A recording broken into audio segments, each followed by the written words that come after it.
a smile on your face when you're moving from place to place. Good morning, good morning, morning, good morning, morning.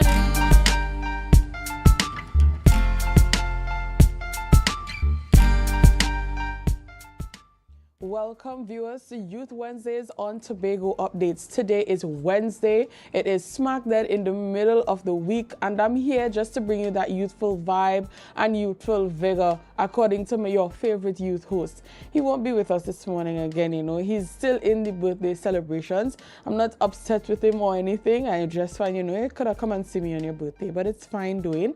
Good morning to you, to our viewers on 102 on AMPLIA, Facebook, YouTube. Welcome, welcome, welcome to Youth Wednesdays on Tobago Updates. We always have a lot for you in store, so I'll just go through or run down with you before we do anything else this morning, so you need to, to stay tuned and share the live. All right, so first up we have, from talking about cocoa diseases, we have a few representatives from NAM DevCo, right? They'll be telling us a little bit about things that we really do need to hear about one of the best crops on the island, I should say, right? Then we'll hear about Poor Man's Dinner. Of course, I know you want to know what that is about, and all you have to do is just stay tuned just to hear about that interview. And then last but not least, we'll have Tobago Village Harvest Showdown, and we'll be hearing from none other than the Harvest God. So you have a lot in store and a lot to look forward to. Of course, before we continue on, we'll have our news in 90 seconds. Here is your news in 90 seconds for Wednesday, 19th March 2025. National Transformation Alliance (NTA) leader Gary Griffith said his party anticipated the April 28th election and has been preparing accordingly. He emphasized that unlike others, they were not caught off guard. Griffith highlighted the rare opportunity for voters to support a legitimate third party, comparing it to the 2007 Congress of the People. He encouraged younger voters to consider this new option. Calling for a peaceful election, he warned against divisive tactics and urged unity post-election, criticizing a rival party for spreading discord to win votes. The Progressive Democratic Patriots leader Watson Duke has confirmed his candidacy for the 2025 general election, intensifying the contest for Tobago's 2 parliamentary seats. While he has not disclosed which seat he will contest, Duke expressed confidence in the PDP's chances, claiming strong public support. However, PNM Tobago Council leader Ansel Dennis affirmed his party's readiness, emphasizing its track record. In 2020, the PNM won both seats, with Shamfa Kojo Lewis and Ayana Webster Roy securing victories. The Tobago People's Party, TPP, is prepared for the April 28th general election, according to Deputy Political Leader Faith Brebner. Meanwhile, Political Leader Fali Augustine claimed he had accurately predicted the election date. He stated that after discussions with local groups, the party decided to reopen nominations for Tobago West, seeking new candidates instead of retaining the existing 2 candidates. On the other hand, UNC political leader Kamala Persad-Bissessar declared her party's readiness for the election, accusing Prime Minister Stuart Young of rushing the date to avoid legal challenges to his appointment as Prime Minister, which she called unconstitutional. And that was your news in 90 seconds. All right, so on to the birthdays for this morning. I know that's everyone's favorite time of the morning. So first up, we have Miss Lisa Melville. I believe she was the only birthday submitted today, but this is the month of March, and I really do hope that you enjoy it. I know that Dwayne is rejoicing with you because he loves the Marchborns. He himself is a Marchborn. So a happy birthday to you from Dwayne, who is wherever he is, and of course, the family here at Youth Wednesdays on Tobago Updates.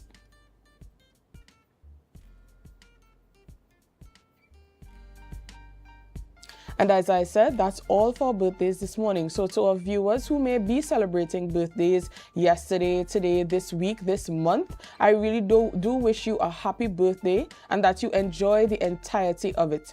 Your birthday is always a blessing to make it to another year, and I hope that you celebrate it as such. All right, and so we continue on with our program, but before we do so, I ask you to share the live, share the live, share the live. Next up, we'll learn about diseases in cocoa.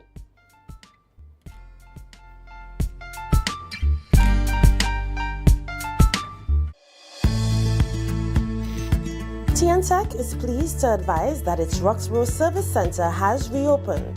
Starting Monday, 10th March, customers can once more visit the Roxborough Administrative Building to pay TNTech bills, request new connections, and more. TNTech, powering the nation into the next generation.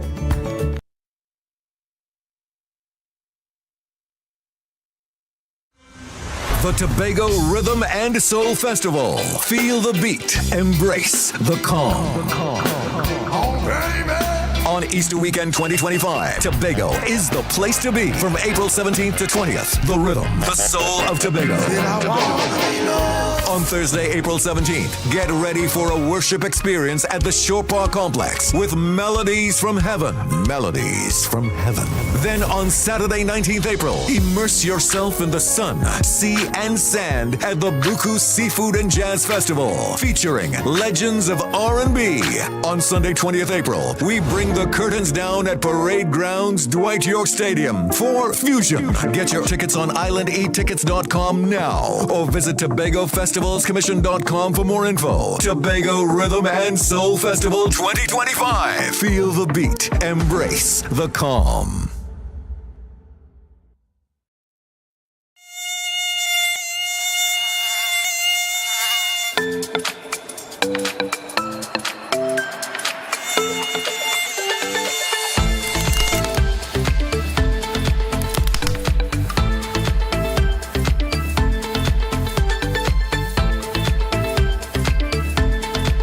When the game is on, you don't want to miss the best moments. With AMPLIA TV, you can enjoy our ultimate sports package and watch your favorite games on the go. Stay connected and informed with sports news, scores, and stats with AMPLIA's fastest internet speeds. Up to 1 gigabyte fiber internet, you can stream riveting football action, cricket, NBA games, and much more. With AMPLIA, it's game on. Visit amplia.co.tt or call 800-4663. AMPLIA. Do more, live more.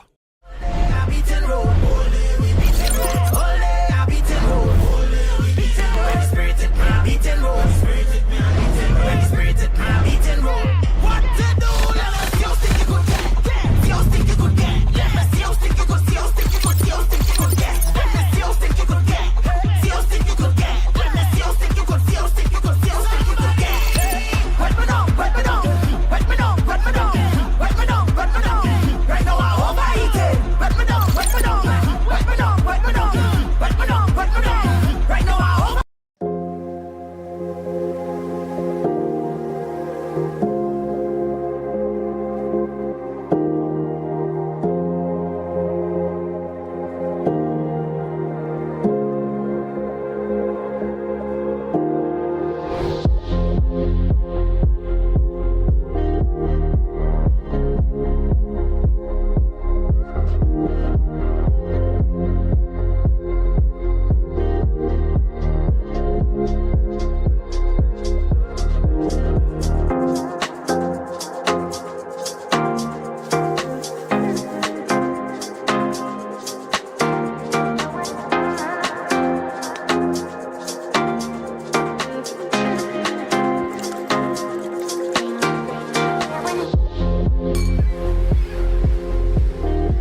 when you're moving from place to place, place. Good morning, good morning, morning, good morning, morning.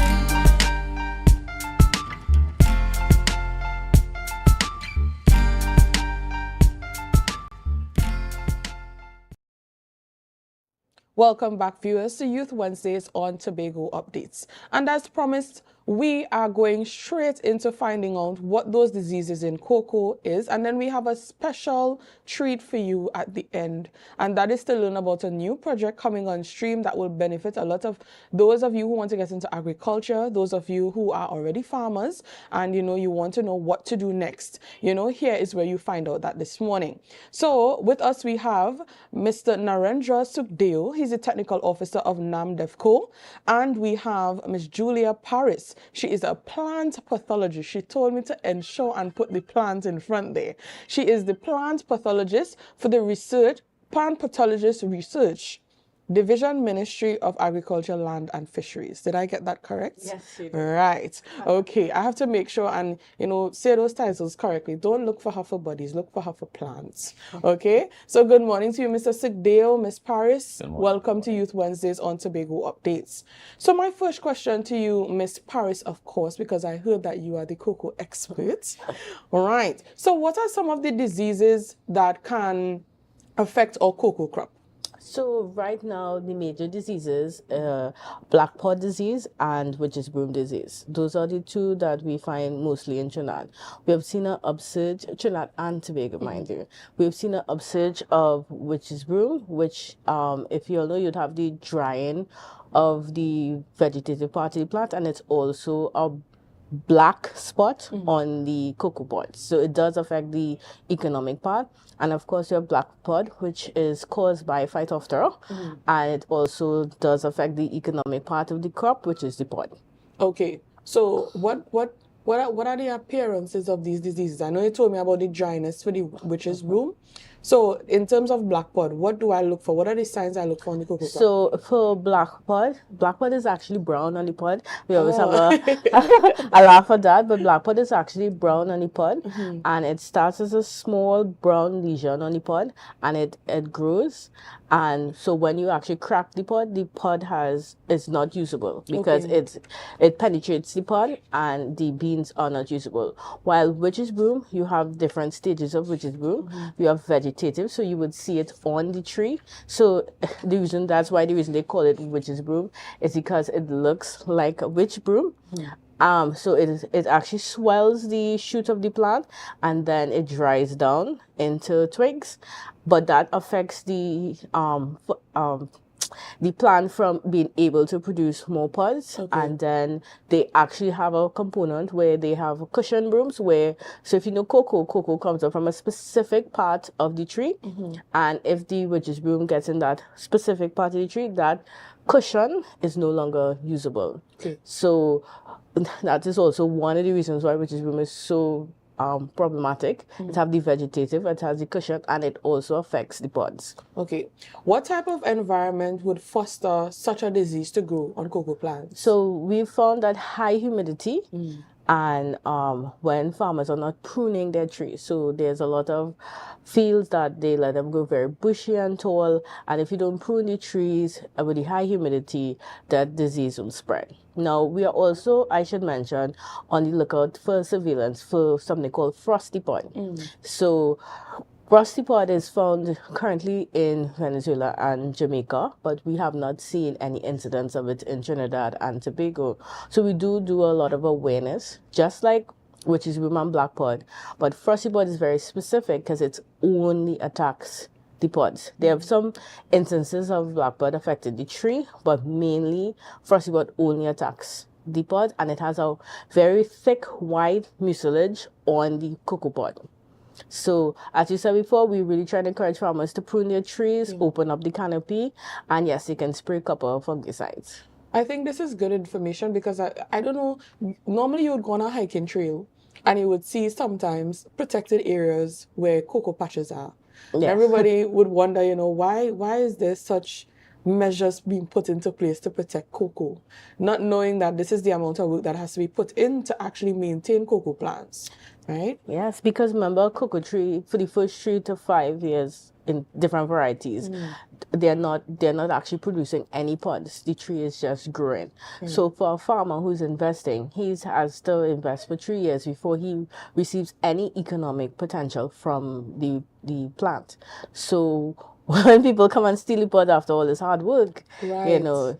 And remember, there's an added processing. You need to ferment the beans and you dry the beans, and they do fetch a very good price on the international market for fine and flavor. Right. I would assume so. I mean, everybody loves chocolate. Yes, yes. Yeah. You would not believe though how much children I've shown a pot and cannot tell that it's chocolate. Yes, it's very disturbing. Oh wow! So I'm thinking that, you know, there should be some sort of future education on cocoa itself and the cocoa crop for young ones to know about. I completely agree with that. Yeah, because a long time we used to bust cocoa pod, eat out the cocoa, hope the neighbor don't see. I never said that on national TV, right? Yeah, but I mean, I think it's in place that we should have some type of educational seminar afterward, you know, on cocoa pod diseases and well, cocoa on a whole. Yes. So as with the beauty with this BioReach project, they were able to organize and let us come and train the members of the staff of THA and farmers about not only just awareness and surveillance of frosty bud, because that's something we have to do. We have to be aware that there are diseases that are in the region that can negatively impact the cocoa industry. But we also have to train farmers that your farm needs to be in a certain condition for you to maximize the benefits. Okay. All right. So you mentioned the BioReach project, and we are going to get into that, right? But before we do so, so you mentioned a lot about the diseases and what can affect the cocoa crop, you know, from time to time. But I know one thing farmers would like to know, as we're on national TV and we have a cocoa expert with us. She will be able to tell us some of the combative ways of dealing with these diseases as a farmer. So what are some of those ways? So we love to say cultural control. So cultural control is one of the main ways, which is we encourage farmers to prune, to do sanitation pruning. So whenever you see disease spots, you cut it down and move it out your field. We know the labor, but you have to start to prune, open up the canopy, let some airflow. And then we do recommend that you can use a copper-based fungicide. But I will always stress that because cocoa is an export crop, and EU and other international agencies have high regulation for pesticide residue, do be mindful of how you spray. So we do encourage that you do some cultural practices, you spray, and you just really try to do sanitation prune, especially with with witch's broom. Witch's broom, if you can actually clean up all your brooms.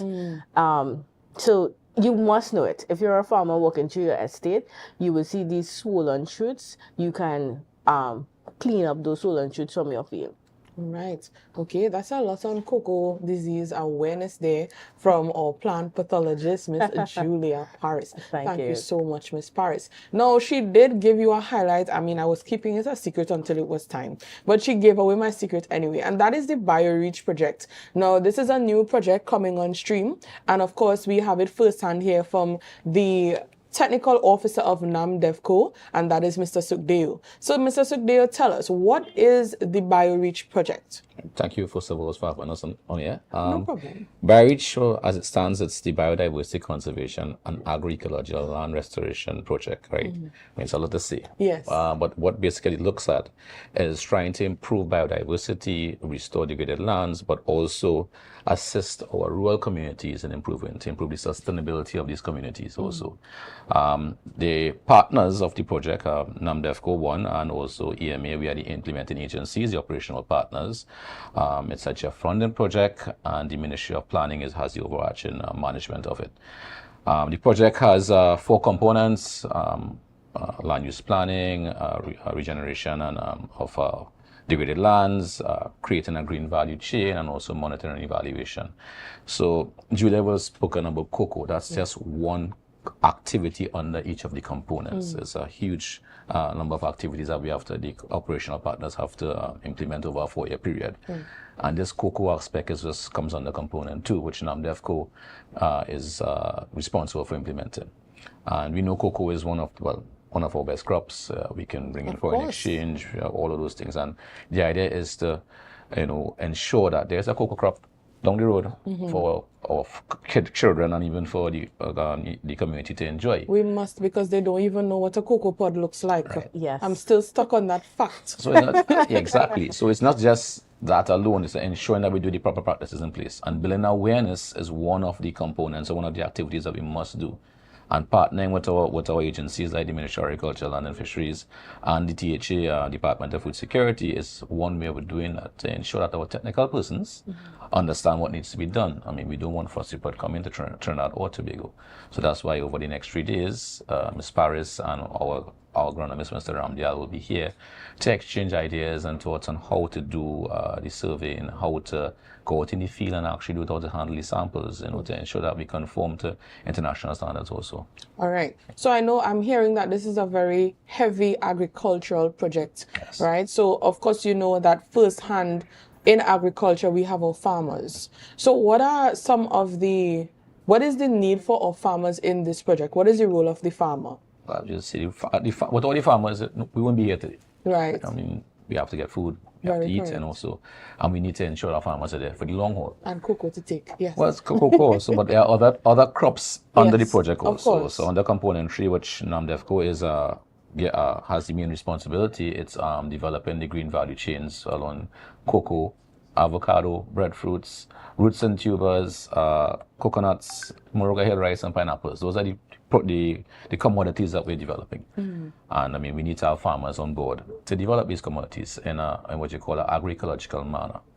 So we're looking to have lead farmers, to train these farmers in the agroecological practices, that is having the best balance between agriculture and nature, because we spoke about all the pesticides, etc. We want to do those unsustainable practices, right? We want to ensure that we do things in the right way, right? Not doing things the old way. It has to be something done in a new way. So we're looking to train 30 lead farmers throughout Trinidad and Tobago on these practices using what you call the farmer field school methodology.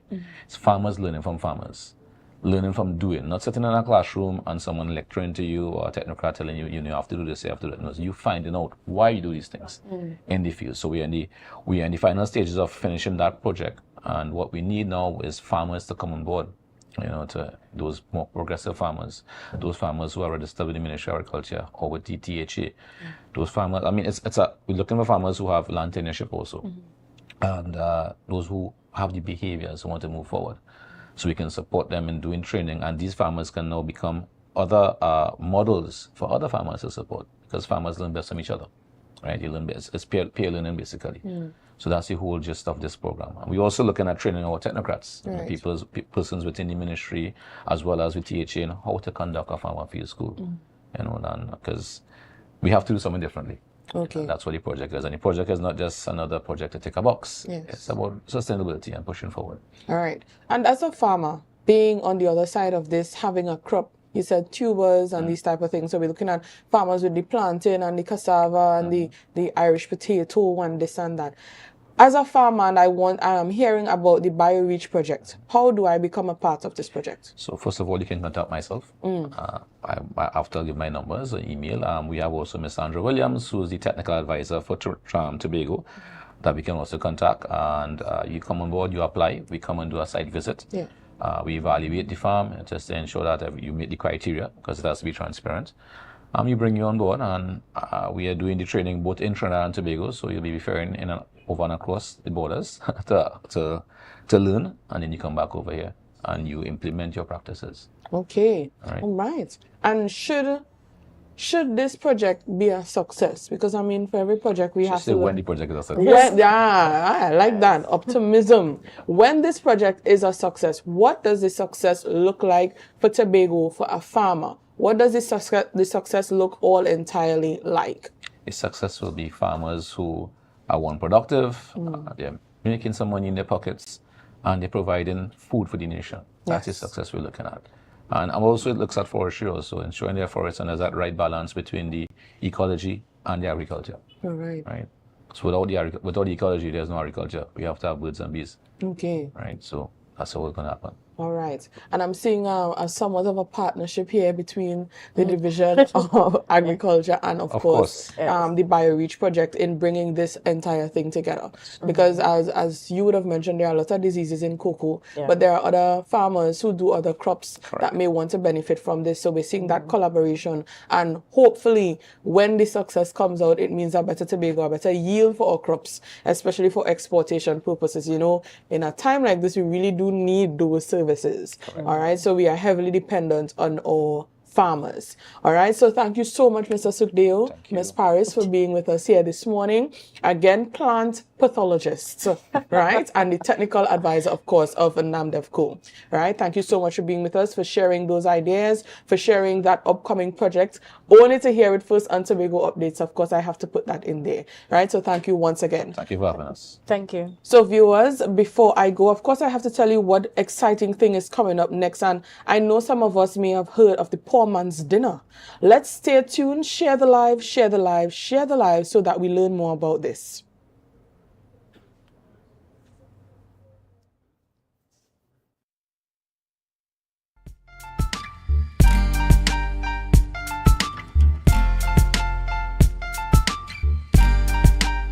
So guys, there are some new developments in housing in Tobago. So it's goat racing time. This is 116, the show that keeps you in the know with all things Tobago House of Assembly. Each week, 116 delivers a fun and engaging overview of the latest developments, achievements, activities, and events of our dynamic assembly. So join me. Let's dive into the Tobago House of Assembly's Week in Review right here on 116.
Want to get better? Where to start? What kind of exercise to do?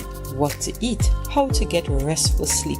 Need a doctor to search for root cause? Look no further. Come to Majuba Hill Lifestyle Center Foundation at our Wellness Center in Goodwood, or Food Hub in Darrow Springs, Scarborough, or Doctor's Office in Goodwood and Darrow Spring. Contact 49SWIFT 4979438. It's a different type of thing down there. And we party till we drop down there. With a lot of pretty girls down there.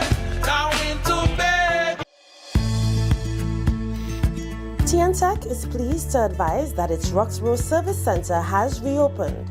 Starting Monday, 10th March, customers can once more visit the Roxborough Administrative Building to pay TNTech bills, request new connections, and more. TNTech, powering the nation into the next generation. MI4 Security Services Company is the most advanced security service in Tobago. Ask about our cash and transit service. It's safe, risk-free, reliable, and timely. We provide safe banking delivery for all business types and sizes with highly trained staff, 24/7 monitoring, coordinated emergency response, and a well-maintained fleet of armored vehicles. Contact us at 660-7723 or visit our website at www.mi4securitytt.com to sign up today.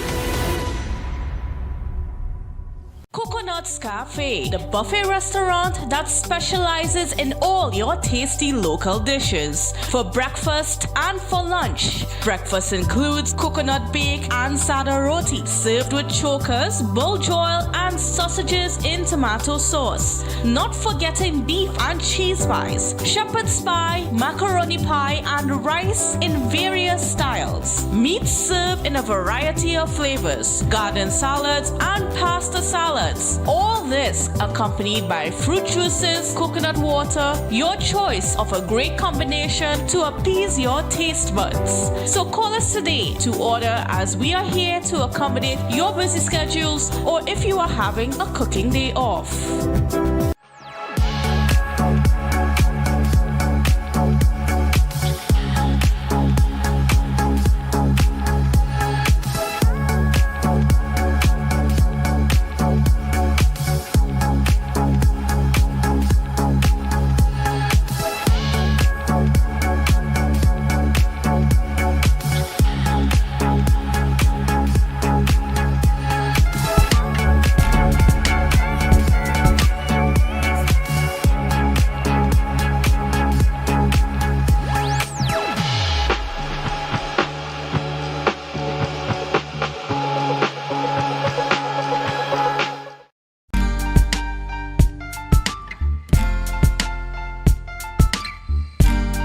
Put a smile on your face when you're moving from place to place. Good morning, good morning, morning, good morning, morning.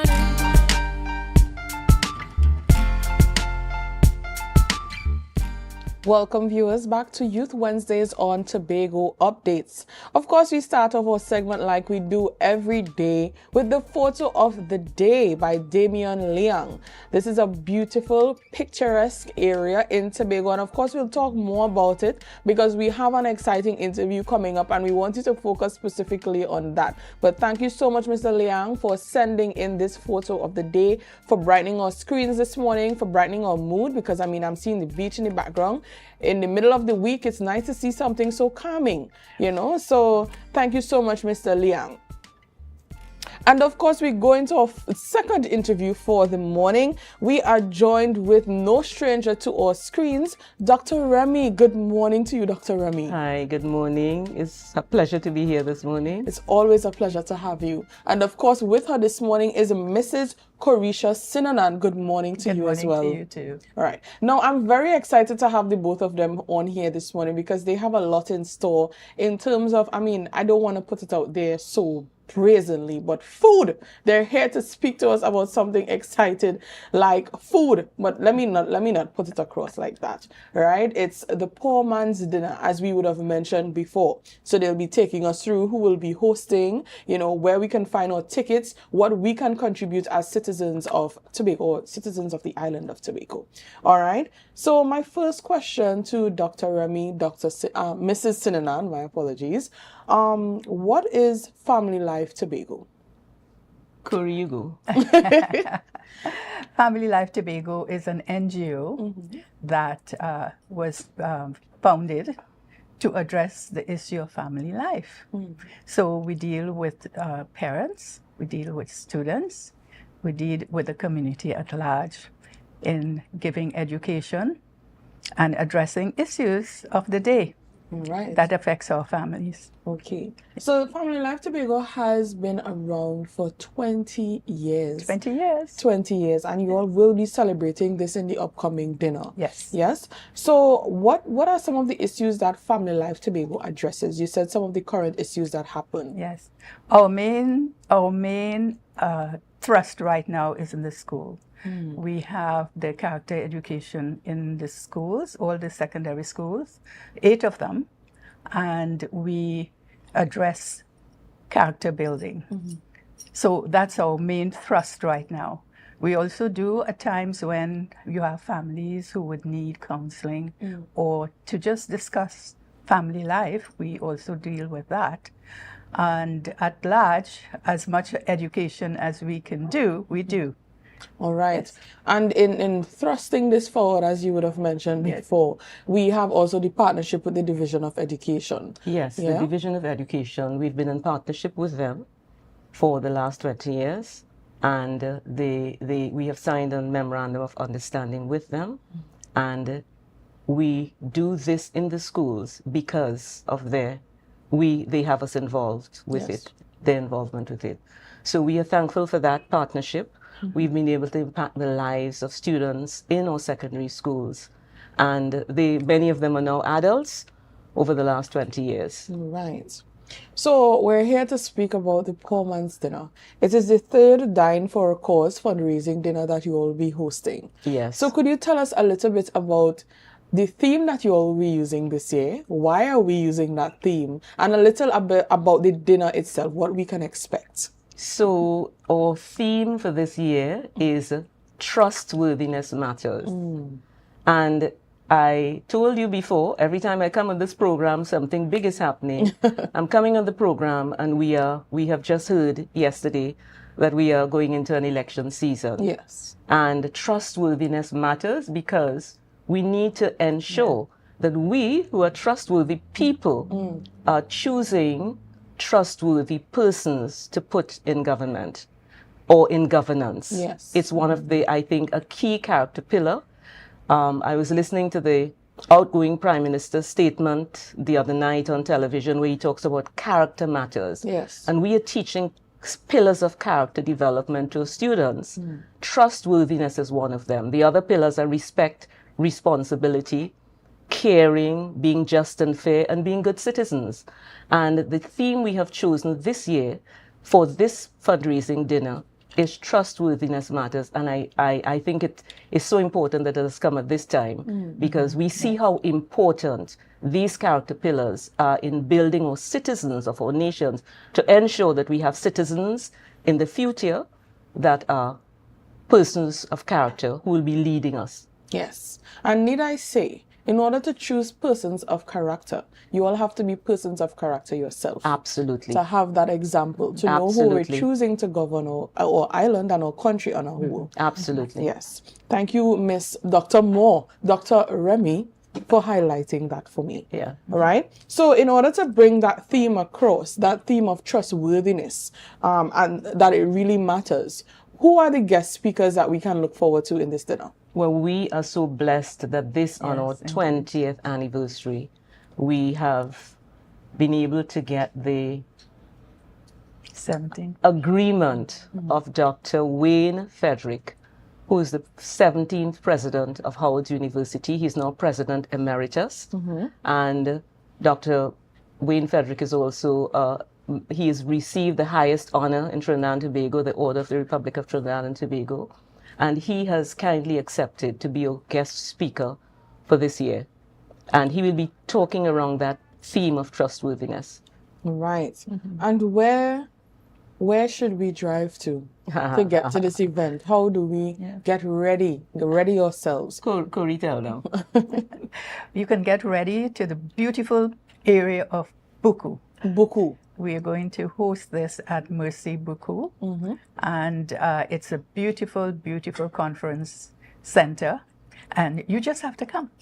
Yes, yes. I think I'm just going to throw in something there. Mercy Buku is surrounded by beaches. So while this is going on and we're speaking on important topics such as trustworthiness, we have around us that picturesque kind of calming vibe that we can look forward to in the dinner. Absolutely. So I think a lot of us should be looking forward to this dinner right now. Yeah. All right. And for those of us who may be having that idea now that we should get ourselves ready for the Poor Man's Dinner, where do we purchase our tickets? Well, we can get tickets at our office. Family Life Tobago's office is at 151 Calder Hall Street. Yes.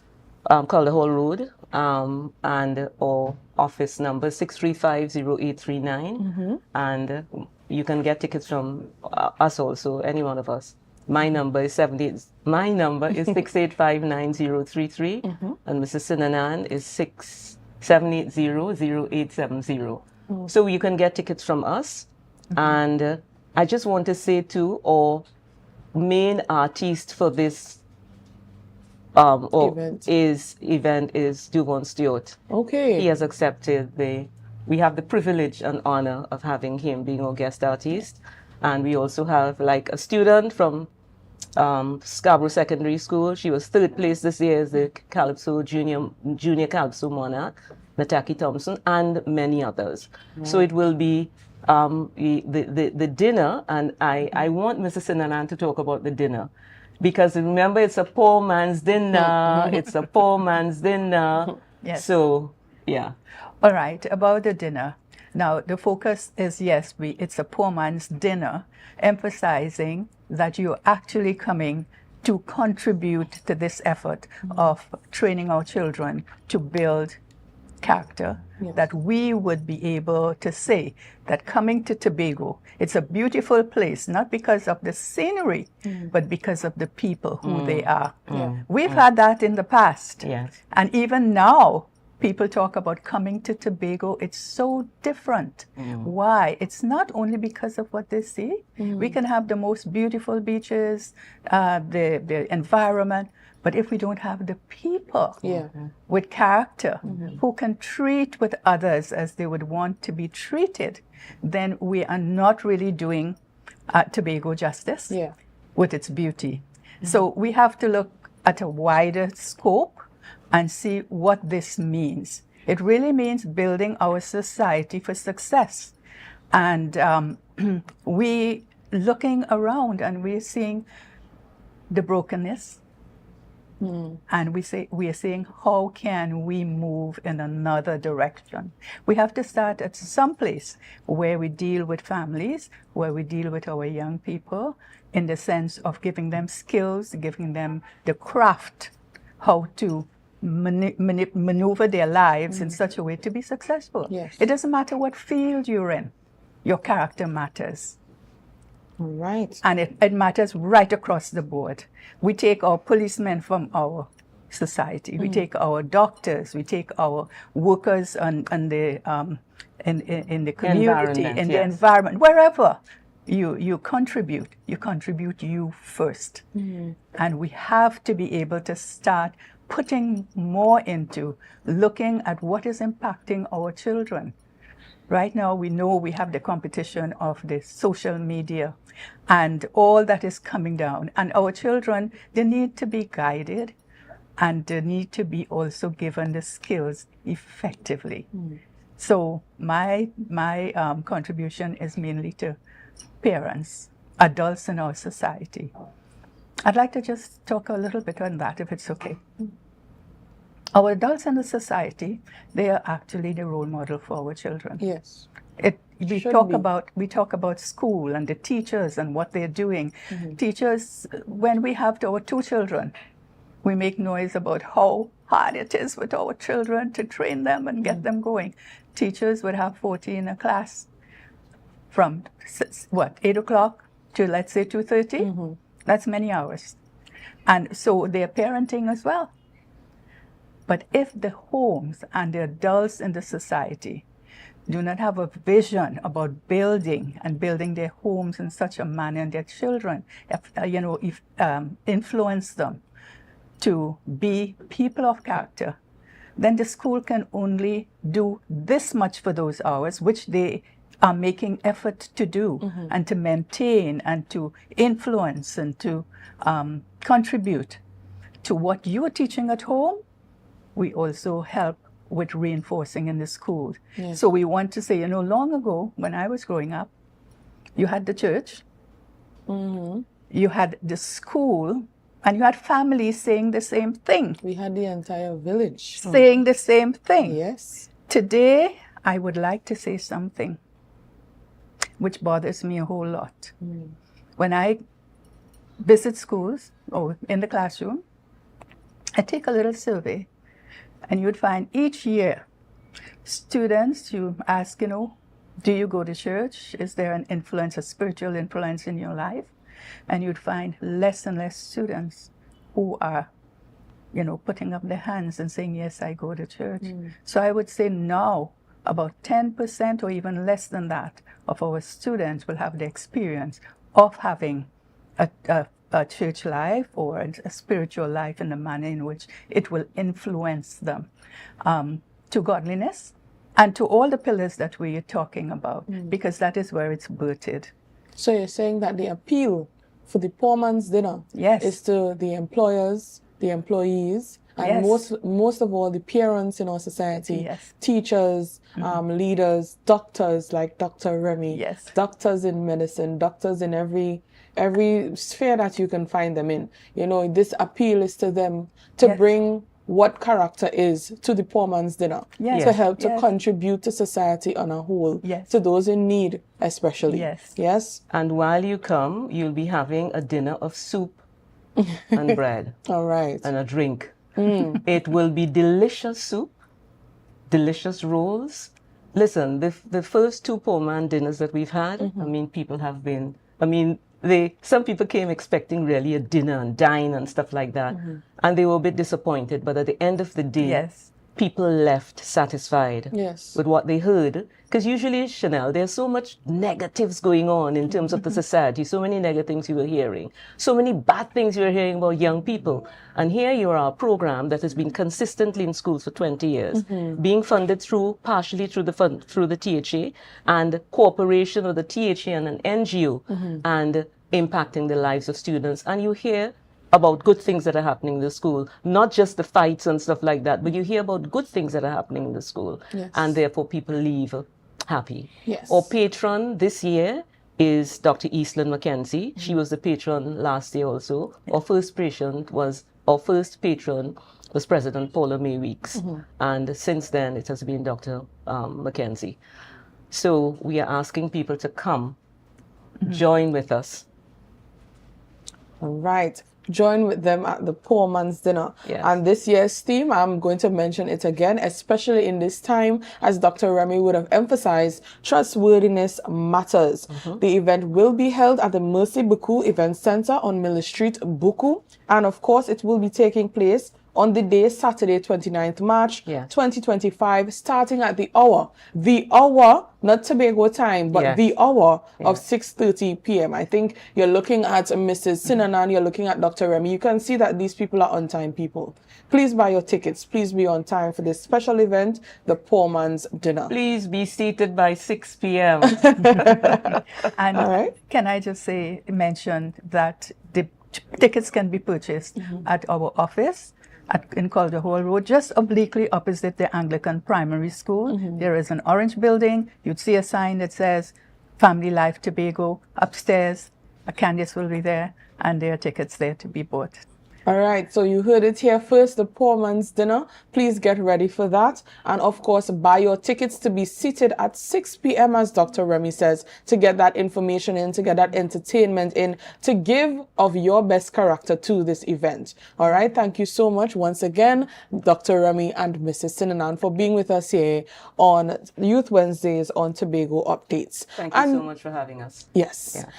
So now, viewers, I know you heard in our small rundown this morning that we are going to hear from Harvest God this morning. All right, so they are here. They are ready to bring to us what we can look forward to. So before I go, I encourage you all to share the live, share the live, share the live. We'll be right back.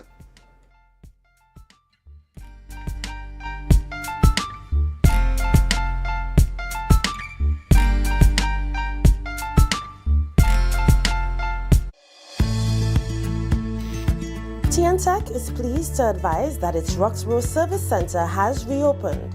Starting Monday, 10th March, customers can once more visit the Roxborough Administrative Building to pay TNTech bills, request new connections, and more. TNTech, powering the nation into the next generation.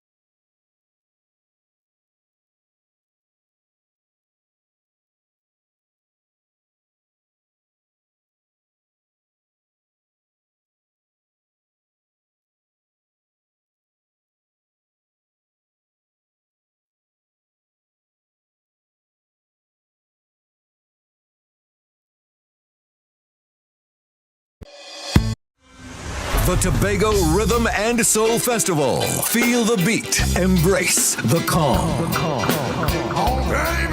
On Easter weekend 2025, Tobago is the place to be from April 17th to 20th. The Rhythm, the Soul of Tobago.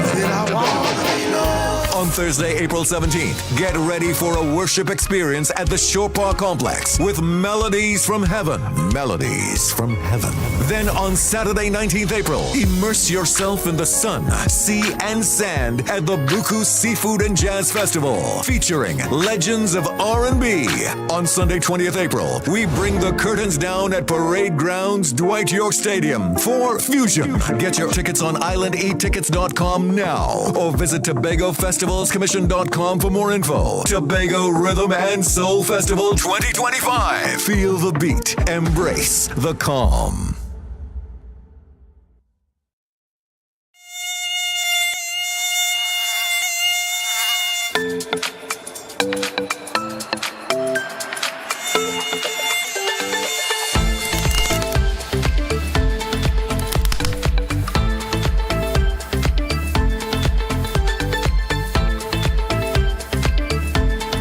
When the game is on, you don't want to miss the best moments. With AMPLIA TV, you can enjoy our ultimate sports package and watch your favorite games on the go. Stay connected and informed with sports news, scores, and stats with AMPLIA's fastest internet speeds. Up to 1 GB fiber internet, you can stream riveting football action, cricket, NBA games, and much more. With AMPLIA, it's game on. Visit amplia.co.tt or call 800-4663. AMPLIA. Do more, live more.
Put a smile on your face when you're moving from place to place. Good morning, good morning, morning, good morning, morning.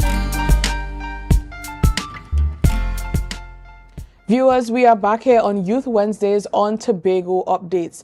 And as mentioned before in our rundown, we have with us Harvest God. And I just want to put in there that it's a team. It's a collaborative team. We have Harvest God and Alana De Silva. So good morning to the both of you here this morning. Good morning, good morning, good morning. Thank you for having us. Thank you for being here. Now, I'm very much excited to hear about this because Tobagonians love the belly. We love the food, right? And now we have this event that would showcase the talent in the kitchen of Tobagonians. We have the Tobago Village Harvest Showdown. So tell us a little bit about this event that is upcoming. Okay. So just to shed a little light on what is Tobago Village Harvest Showdown, it is a competition that is built on legacy. Right. We have created a modern platform that celebrates harvest spirit through a friendly competition. This initiative will not just determine which village have the best cooks, but it will also preserve traditional heritage, foster unity, and pass down traditional culture to the next generation. Okay. I mean, for all of you looking on, especially in the Tobago space, would know that as Tobagonians, one of the most cherished things we have amongst us is harvest. Of course. Harvest brings us everybody together, whether race, religion, it doesn't matter. And people really, especially where food and cooking is concerned, people really come out and show out. And from way back when, since I was a child, or since some of our grandparents were kids, they have always been the argument of which community have the best cooks. Some people, I'm not saying it isn't or it is, but some people of the firm believe that country had the best cooks. Yes. Do come for me. Some people are saying that tongue had the best cooks. So I mean, the idea is to finally put that aspect of it to rest. Let us see which community really are the best cooks. I mean, I think we could bring this interview to an end because I know who win and win. You could ask the question between country and tongue. Please share it with me. Country. We need evidence of this. We need evidence. The only how we can get evidence of this is that we decided to present a competition that brings every village in Tobago together under one area to compete to see which village have the best cooks in a final showdown. So, in order to have this information, we have to have non-biased judges. Because obviously, I can't be one of the judges because, I would taste country food and could get to a tongue food, right? You see, one thing I like how you said that. One thing I could emphasize on is that we are really professional in what we do. Yes. So the way how everything is being structured is that even though you're from Dalaford or Roxborough or Lambo or wherever, it would be impossible to be biased for your community when you are judging. We are structuring that aspect of it that the judges themselves would not even know exactly which community's food they are eating. So they could only be fair. Right. Only fair play when eating the food that they are sampling at. So we're saying that judging, when the plates are presented, what is written on it is just the candidate's number per Correct. In a Tobago dialect, you nah know who feed that. Right. You see, and he sounds like a countryman. No wonder he have the term harvest gone. Are you countryman? Well, yes, I am. Trinbagonian to my heart. The question has been answered. Right? We don't even need to ask any other questions. We know who's going to win. But, I mean, of course, if you want to take part in this this competition, here is the place to listen to. So I'm going to ask Miss Alana, what do we expect from this competition and how do we take part in this competition? So each village in Tobago would get the opportunity to submit one team that will best represent them. Now, we know it may be a bit difficult choosing 6 persons to be a part of a team because an area could consist of a lot of persons who can cook. Correct. But this is where the community fostering comes together. The community will have to now come together, have meetings and sit down and discuss who they want to represent them through this competition. If half of the cooks want to season the meat at home and then the next half of the cook come to prepare it on the day, the community is responsible for submitting their names and their representative. It has to be a collaborated event from the community. And then also the group will comprise of 6 persons. One have to have a child under the age of 12. That is where the tradition is going to be passed on. 4 persons of their choice and one have to be over 55. That is where the generational teaching comes in. Your team must comprise of 6 persons. And from there, you come into the meeting where we guide you on the rules and the structure of the competition. And then you come in and we have a little twist to the competition as well, which Harvest is going to shed light on. One thing I want to emphasize on also, we definitely going to have some secret ingredients to be used in the preparation. We're going to have some special prizes for that. How best the secret ingredient is being utilized. Also, of course, I mean, it's Harvest. We're competing to a certain extent. It's only going to be Tobago-centric meals. This is definitely going to be an experience of a lifetime. Of course. And most important of all, I mean, as I always say, Tobago is love. Harvest is love. And this event is definitely going to be encouraging and promoting that love and that togetherness amongst us as a people. Correct. But at the end of the day, you could only have one winner. Yes. Who is that going to be? Country. You said tongue. No, that was a slip of the tongue, It's country. I should just, let me make sure you all are hearing me in the tongue. People stay home. That's all. You see, I mean, for me, in all fairness and honesty, one thing I could confidently say is that Tobagonians could cook. Right. Whether tongue, country, east, west, north, south, Tobagonians could cook. But it all comes down to who are the better cooks. Right. You know, and whether country or town, there are some fantastic cooks. And I would attest to that because originally I am from Trinidad. And when I first came to Tobago, Welcome to Tobago, eh? I'm a Tobagonian now. When I first came to Tobago, what I loved about Tobago is the first time I visited Harvest, I was in shock because I was like, I can't go in this person's house to get food. They don't know who I am. And it was so warming and inviting to go into a strange person's house and be offered a plate of food. And that was one of the dynamics that drew me to Tobago, the way that you all embrace culture and heritage. And we don't want to lose sight of what Tobago represents, which is mainly tradition. Tobagonians are built on tradition and things that carry through generation to generation. So this activity or this competition is one of the biggest that's going to ever touch Tobago community in general, because we are targeting from Charlottesville straight to Crown Point. We are looking for teams from every single village to come out and just have fun and cook.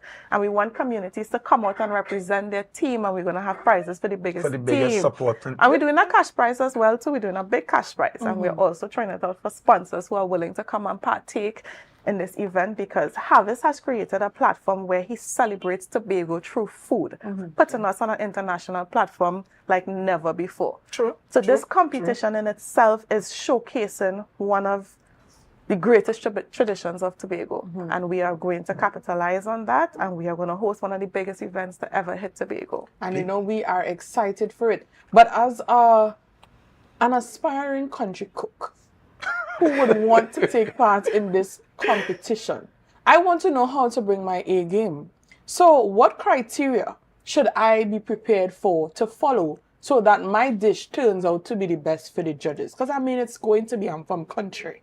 You're stressing a lot on this country. Yes, I am. I have to. Mr. Harvest will address you on this. You see, again, for me, is a collaborative effort of the entire community. You know, you may be good in the seasoning process. Somebody may be good in the execution process. You know, so it's all about everybody coming together for that one common goal of an excellent tasting meal. But what is my criteria? I know that I have to bring a team that knows how to do the thing, but what do I follow? What's my criteria that I have to follow to bring across a good pot? That would vary, and that is a matter of execution. You know, everybody cooks differently. You know, what I may put in my food in the beginning, you may see the need to put it in the end. So the judges would be looking for... The judges would be looking for taste, execution, and use of the secret ingredients. You'll be cooking fireside. Yes. Fireside. Of course. Strictly fireside. Once it's harvest squad, you know it's fireside. We're keeping it organic. No pressure cookers. Of course no not. pressure cookers allowed. You have to cook within a tongue just dropped out. You said no pressure cookers. It's what tongue metal? I want to know. You need to tell I want to know. So it's strictly you're going to be able to, you have to execute your dishes within a specific timeline. You'll be allowed one staple of choice. You'll have to either cook chicken or pork, and one, well, we are out of the wild meat season now, but we will choose one meat that everybody will have to cook. I recommend deer. Oh, deer. We're out of the wild season. We're out of the hunting season. And we as Tobagonians are law-abiding citizens. Yes, correct. We do not cook wild meat when it's outside of the hunting season. No, we do not. And our slogan is no long sauce. Of course not. No long sauce. Mr. Hazel, anywhere you stand, no long sauce. Again, tongue just dropped out of the chat. So no long sauce. We're just giving everybody a heads up so they can have the competition in their head and start to plan, because this is the first phase of launching the competition, and we are going to go all out for this. And one of the bragging rights that you all and community will be able to gain is that we are doing a massive flag. And the flag will have best cooks in Tobago Village, and they have to place this somewhere in the village, in your community, so that everybody can see your village, by fairness, won the competition. All right. So as we wrap up, I want to know what I'll be winning. And notice I'm saying I. So far, our tentative first prize, we are looking at $30,000, which the prize have to be you now have to be able to either use it towards a community project. That has not been decided yet. If you're going to have a big harvest village in the community, that is still under discussion. But some of it must go back to the community. Yes, must go back to, because that is where we are creating community fostering. Yes. Second prize is $20,000, third prize is $10,000. Each team will have to register $100 per person. This is a 6-member team. And from there, once your community agrees that you all are going to be the team that representing the group, then you will reach out to us and we will take it from there. And I want to emphasize on the fact that one team per village, because there are some communities, because we have been doing some extensive work behind the scenes in preparation for this. And there are some communities that are sharing the concern that they have a big village and how do they select 6 people? And I'm saying that that's where togetherness amongst us comes in. I mean, that's where we have to make the decision that there is this one person in the village that everybody loves to eat from. Right. I think that's how we make that decision. Come on now, don't make it too hard. Well, however the structure is, whatever the deciding factor is, they had to find a deciding factor to send one team, because Roxborough or the Cargo 2 team. In fact, let me continue down the line. But but this is a genuine concern. This is a genuine concern that the bigger good cooks in Lambo, we have good cooks in Lambo, Codler Hall, Mason Hall, Mariah. It's going to be a competition that speaks for itself. Definitely. You know, I just want to come She's so excited, you guys. She's very excited. much so. I'm hearing about the food and I'm starting to slow down on stage. But I just want to congratulate you all on the professionalism, right? Of not excluding tongue. Of course but not. I There's mean, no need to. Country is going to win, but they are keeping up that professionalism to say that all will take part, all will be victorious, right? I'm just going to put that in there. Country, we had to come out strong. Do not disappoint me, please. Thank you. Yes. All right. So, Miss De Silva, Mr. Harvest God, thank you so much for being with us here on the Youth Wednesdays on Tobago Updates. Viewers, we have a lot in store. Could you just remind us of the date of the competition so that we are prepared? We haven't decided date yet. Decided. We're still working on sponsorship to be able to finalize that. So what we are looking at is that we have to continue to watch Tobago Updates to get those updates on what they will be taking part in this competition. And of course, Harvest God on all platforms. On all his platforms. Of course. So we have the information coming from all sources. So thank you so much once again. You all have built my momentum for the day to look forward to a day of just food, and country people winning this competition. All right. So that's the words, guys. That's the words. All right. So thank you so much for being with us here this morning. And of course, viewers, we saw a very picturesque photo when we started our second segment. We'll just bring that back up. I know a lot of you might be wondering where this photo was taken. Where can I visit to take such a picture like this? I think we can all recognize as Tobagonians Lambo Beach, right? Lambo is love. Yes, Lambo of is course. Love. And I think the actual title for the beach is Petit Trou. I don't want to, skew the name and say Lambo Beach. Have a fellow Lambo man here. Yes. One of the best communities on the island. But we want to thank Mr. Liam for this lovely picture, giving us this calming spirit to start the day. And of course, that very spirited momentum coming from Ms. De Silva and Harvest God for a lot to look forward to. All right, so viewers, GMT is up next. That is Good Morning Tobago with Ms. Chanel Felix. Before I go, I want to encourage you to share the live, share the live, share the live. We'll be right back. Harvest.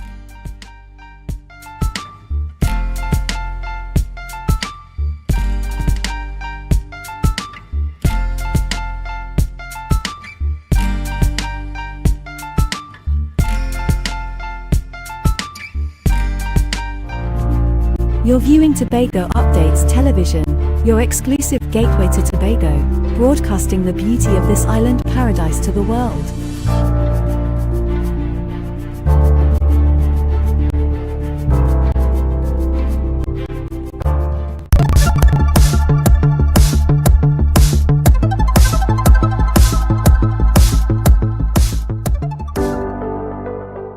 In celebration of International Women's Day, the Assembly Legislature spearheaded a debate session with girls and women. The motion focused on establishing a comprehensive women's health action plan, to address issues such as period poverty and increase mental health resources for women and girls. The ladies presented arguments by the area representative for Bethesda Lekoto and leader of Assembly Business, Joshel Dan. As a THA executive, we recognize that period poverty is in fact an issue and one that deserves our utmost attention. It is our responsibility as elected officials to ensure that no woman or girl is deprived of the products that she needs to lead a decent life. This is her right. We are talking about human rights. Empowering local communities to take responsibility and show compassion for those in need is a far more sustainable approach. Real change does not always come from policies on paper. It comes from communities stepping up and supporting their own. Too often, we look to others for solution when the real power lies in our own hands. As the old folks say, one hand can't clap. We must come together, support each other, and take action to create opportunities rather than waiting on the government to do everything. While the minority clings to their "we can't afford it" argument, I ask, can we really afford to ignore it? And let's talk about sustainability. Some argue that even if this program gets funding, it won't be consistent. But that's why proper policy planning is key. By integrating menstrual product distribution into existing schools, clinics, and community centers, we ensure access without needing an entirely new infrastructure. Public-private partnerships can also help ease financial burdens. So while we welcome the concept of soliciting contributions from private sector partnerships, we cannot ignore the elephant in the room. This urgent matter requires the government's intervention and leadership, regardless of how you look at it. Just dropping it in the laps of non-governmental organizations will leave it for stagnation and delay, as we have seen thus far. Madam Presiding Officer, there are millions of dollars in international funding available to address issues like closing the gaps in women's health care and similar social issues. I've heard the Chief Secretary stating that they are unable to fully place their confidence in NGOs, and this is why they have to take such an approach of putting so much of Tobagonians' money into this. Now, again, this is the administration.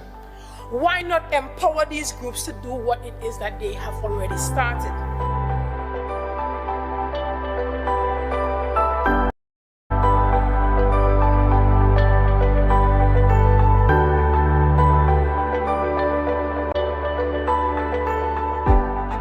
I decided why not jump in the fray to be able to contribute to a local and a national conversation on period poverty and broader women's health issues. So for me, it was very personal and really just an opportunity to join the conversation or rejoin the conversation and amplify it. I think what I would take away most is the fact that the training has been extremely realistic and everything about it is completely tied to the actual standing orders and everything that happens in the house. So for young women who are really and truly interested in moving forward and having a career in politics and representation, the experience prepares you for that. So you have a realistic expectation of what that would look like in the future. I am so extremely proud of the young women of Tobago. The age groups that were represented, from the very young high school students to the more mature young women in society.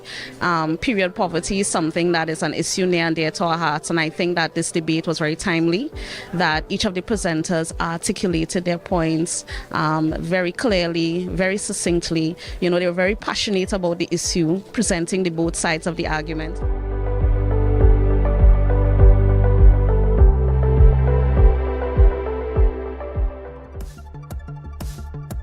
That was a production of the Department of Information, Office of the Chief Secretary, Tobago House of Assembly.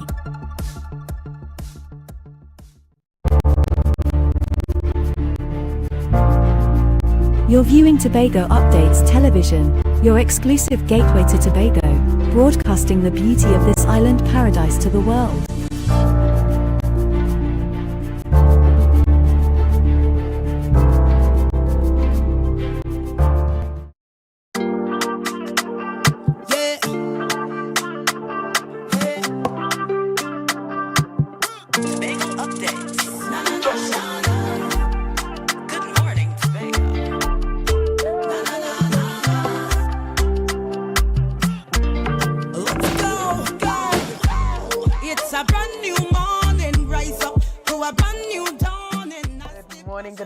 Welcome back to Good Morning Tobago right here on Tobago Updates.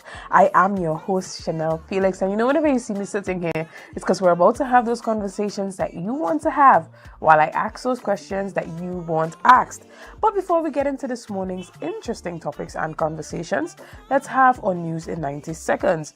National Transformation Alliance leader Gary Griffith said his party anticipated the April 28th election and has been preparing accordingly. He emphasized that unlike others, they were not caught off guard.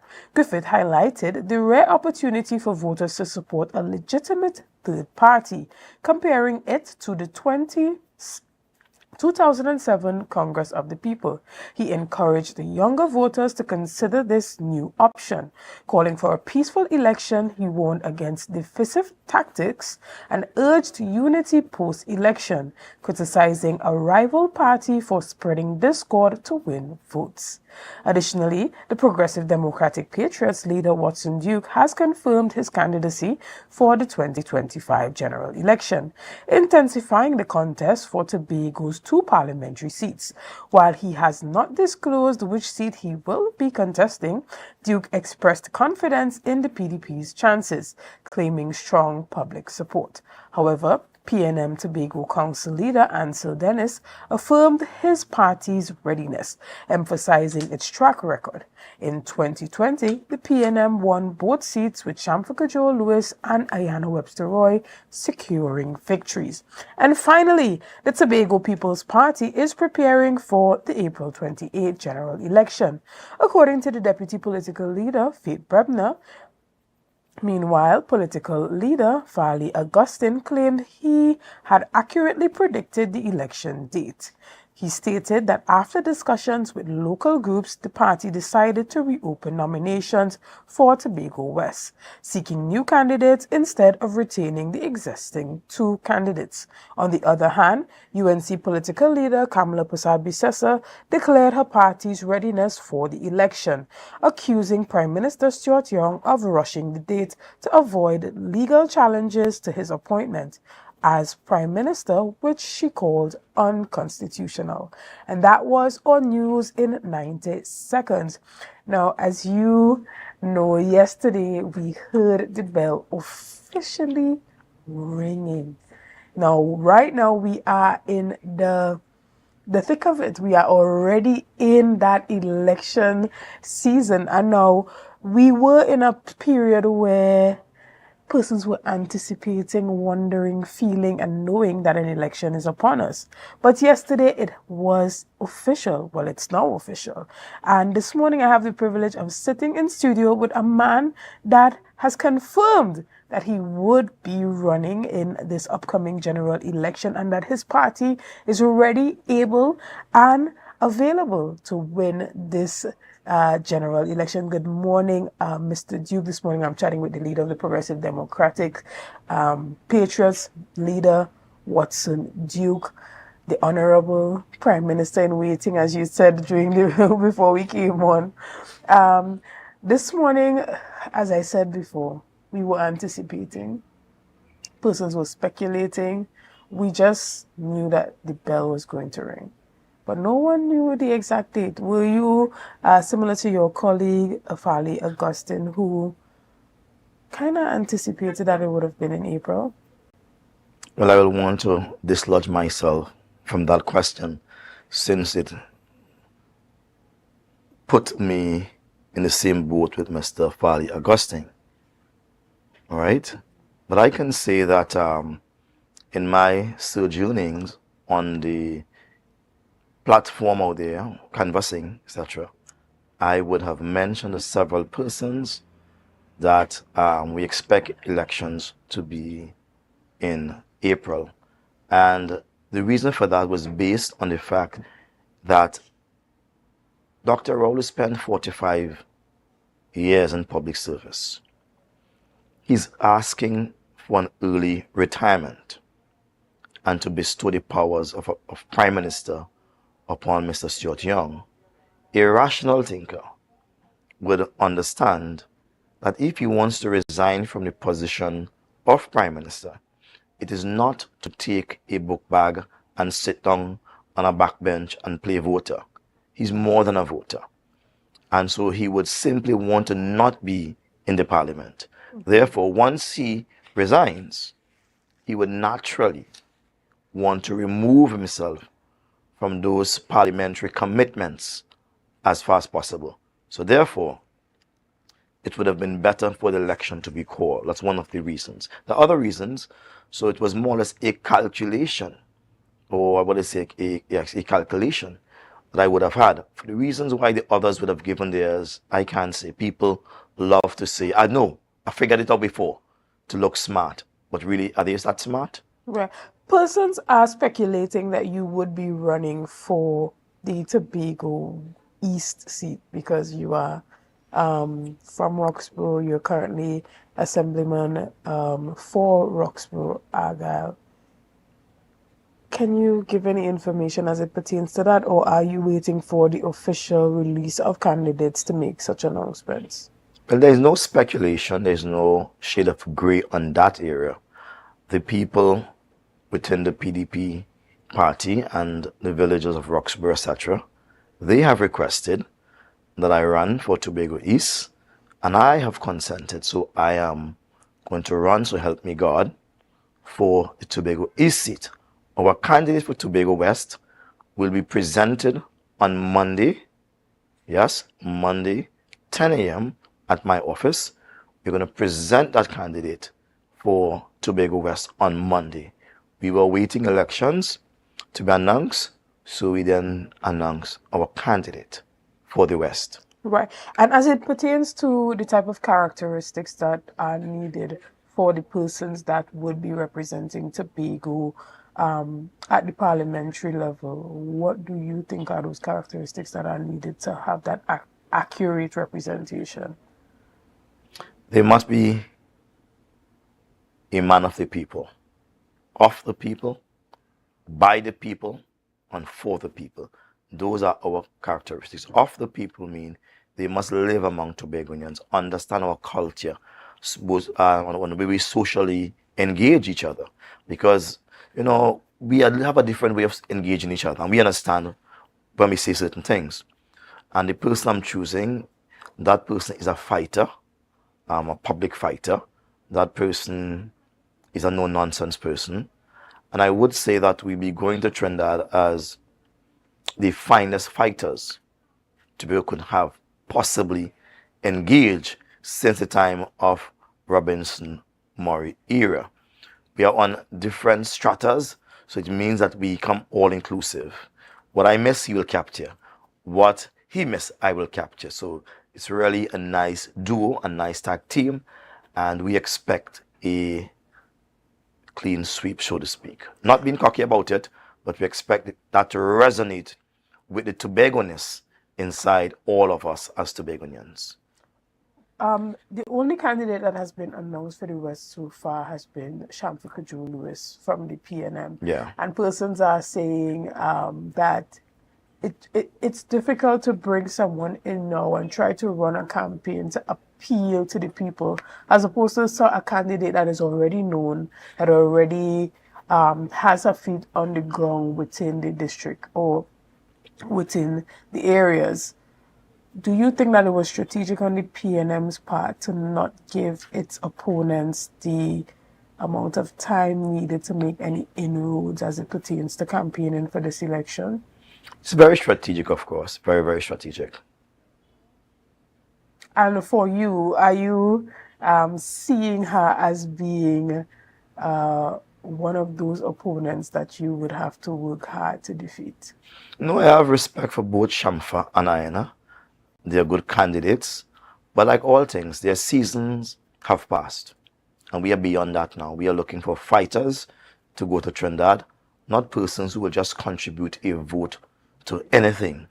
Tobago must stand out, and Tobago must be represented as an island with its own history and its own vision of its own future. What would be the main agenda of your party moving forward for this election? What would the message be? Well, our message has been unveiled since last year, August, at a kind of coming together gathering at my home, where we said that the theme for our campaign would be Tobago must win. Alawi, Hafu, win. We always put in the local dialect whenever we develop a team. So the team is Tobago must win. And underneath, we'll have Alawi, Hafu, win. Totally understood. As it pertains to your communication with individuals on the ground and, you know, meeting with your constituents, what is the feedback like as it pertains to them being confident in the PDP's ability to bring home victory in this election? I could play a voice note to confirm it, you know. Remember to play it. It has been extremely, extremely overwhelming.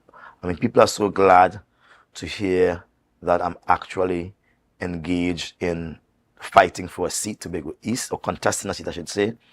People are glad to see us on the ground walking, shaking hands.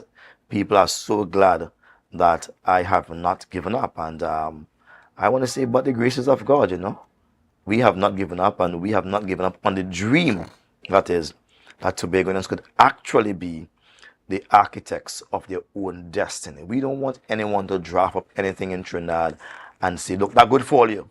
Those days are over. Tobagonians now must sit down and become the architects of their own future and the captain of their own ship. We own business here.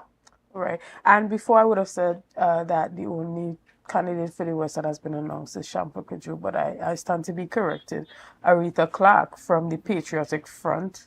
Oh, yes. Yes, she was announced a while ago, actually, last month. Yeah. The announcement was made. So she is also a part of that running.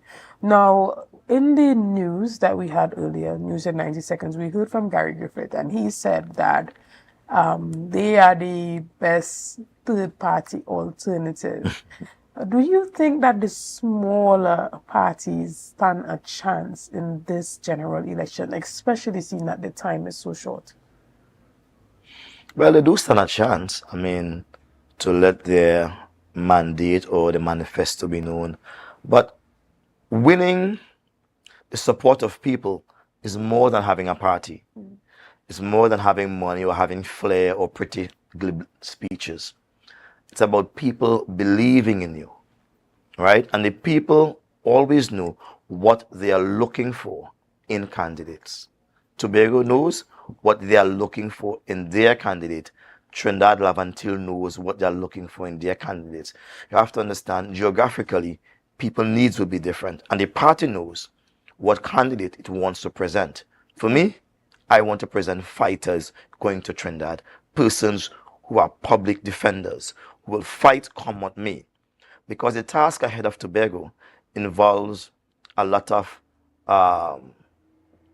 speeches that will not be the best speeches. To be speeches that could be antagonizing at times, speeches that could be blunt at times, but speeches that represent the demands of Tobagonians. And we are not going to let up the demands of Tobagonians, which is our right for self-determination, which is the right for Tobagonians to decide among themselves without any external influence from Trinidad or regionally or internationally their political status. Whether we want to be independent of Trinidad, have an autonomous relationship with Trinidad, or have an association with Trinidad, share the dollar, the border, and then be independent. We must decide that, and we must also freely be able to pursue our economic, social, and cultural development. Tobago must decide that. Understood. We are of age. Now, persons would say that during the last general election, you threw it away by going on stage and making statements that totally threw the election victory away for your party.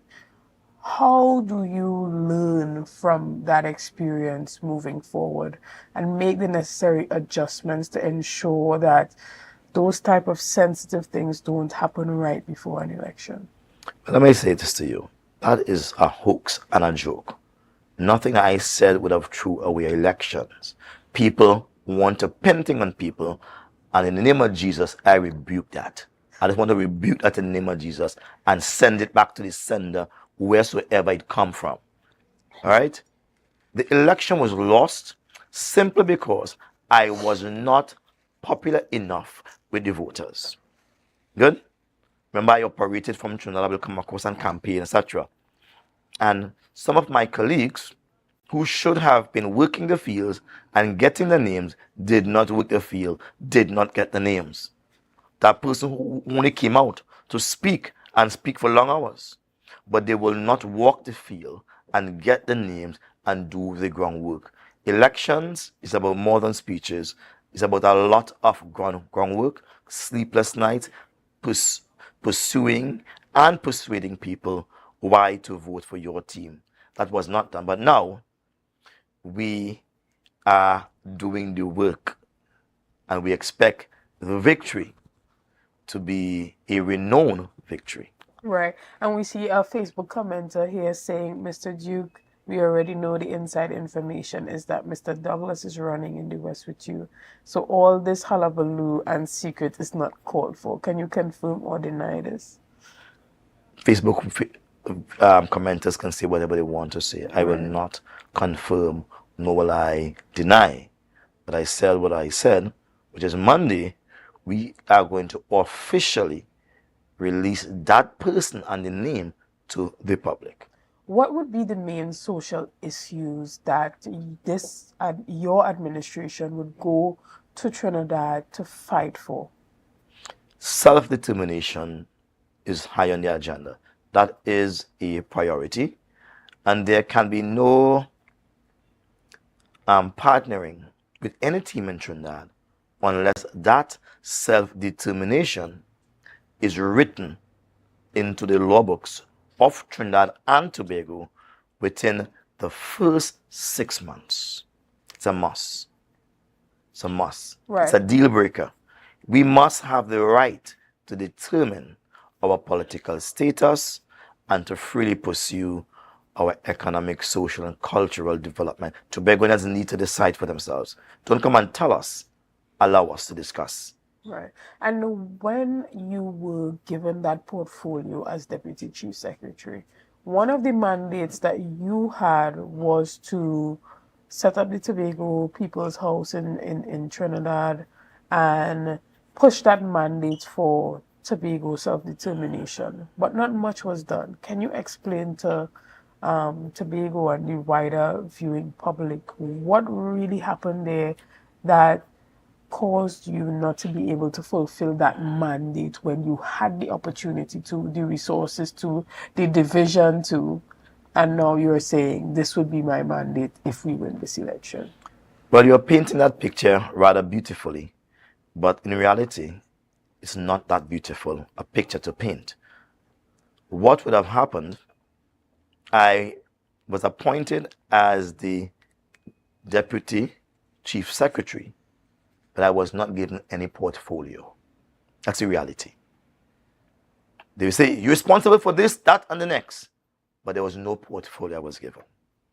Right? No portfolio at all. In other words, they gave you no money to do anything. My salary was being paid from the Chief Secretary Department. So I had no budget. I had no administrator. The administrator I had working with belonged to sport. He was just doing me a favor. Good? So come on.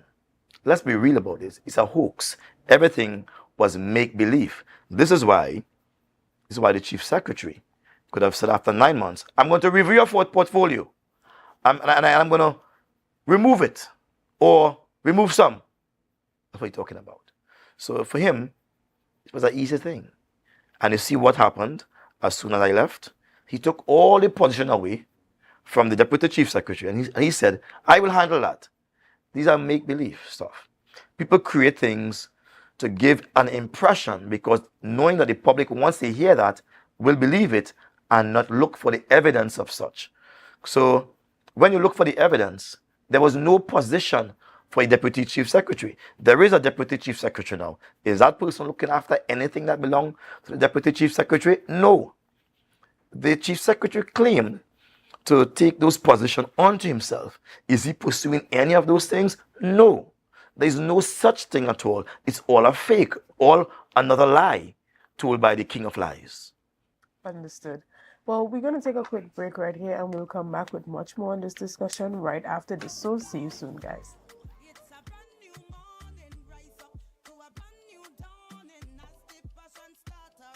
MI4 Security Services Company is the most advanced security service in Tobago.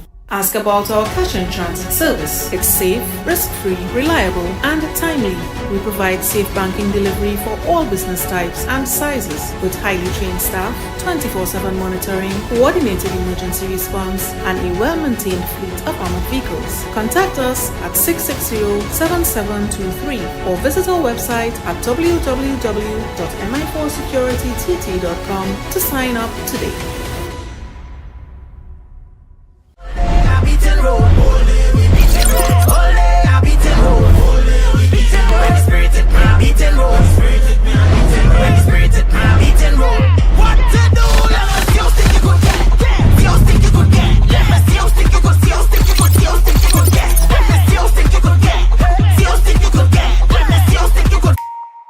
Want to get better? Where to start? What kind of exercise to do? What to eat? How to get restful sleep? Need a doctor to search for root cause? Look no further. Come to Majuba Hill Lifestyle Center Foundation at our Wellness Center in Goodwood, or Food Hub in Darrow Springs, Scarborough, or Doctor's Office in Goodwood and Darrow Spring. Contact 49 Swift 4979 438.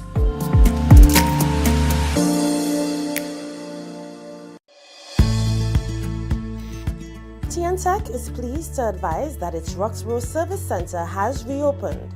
Starting Monday, 10th March, customers can once more visit the Roxborough Administrative Building to pay TNTech bills, request new connections, and more. TNTech, powering the nation into the next generation.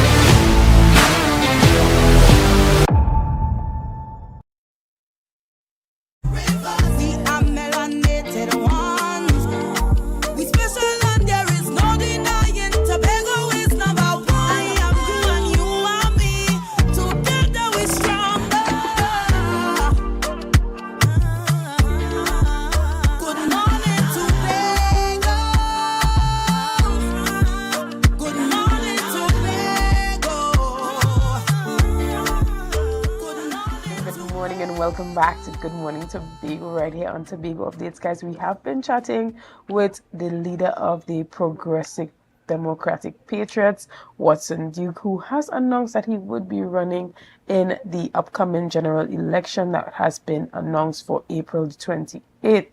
Now, he already said that he would be running for that Tobago East seat. Now, you were a part of, well, at that time you were all one party under the PDP banner during all the past elections. This time around, you are no longer attached to Chief Secretary Fali Augustine and the team.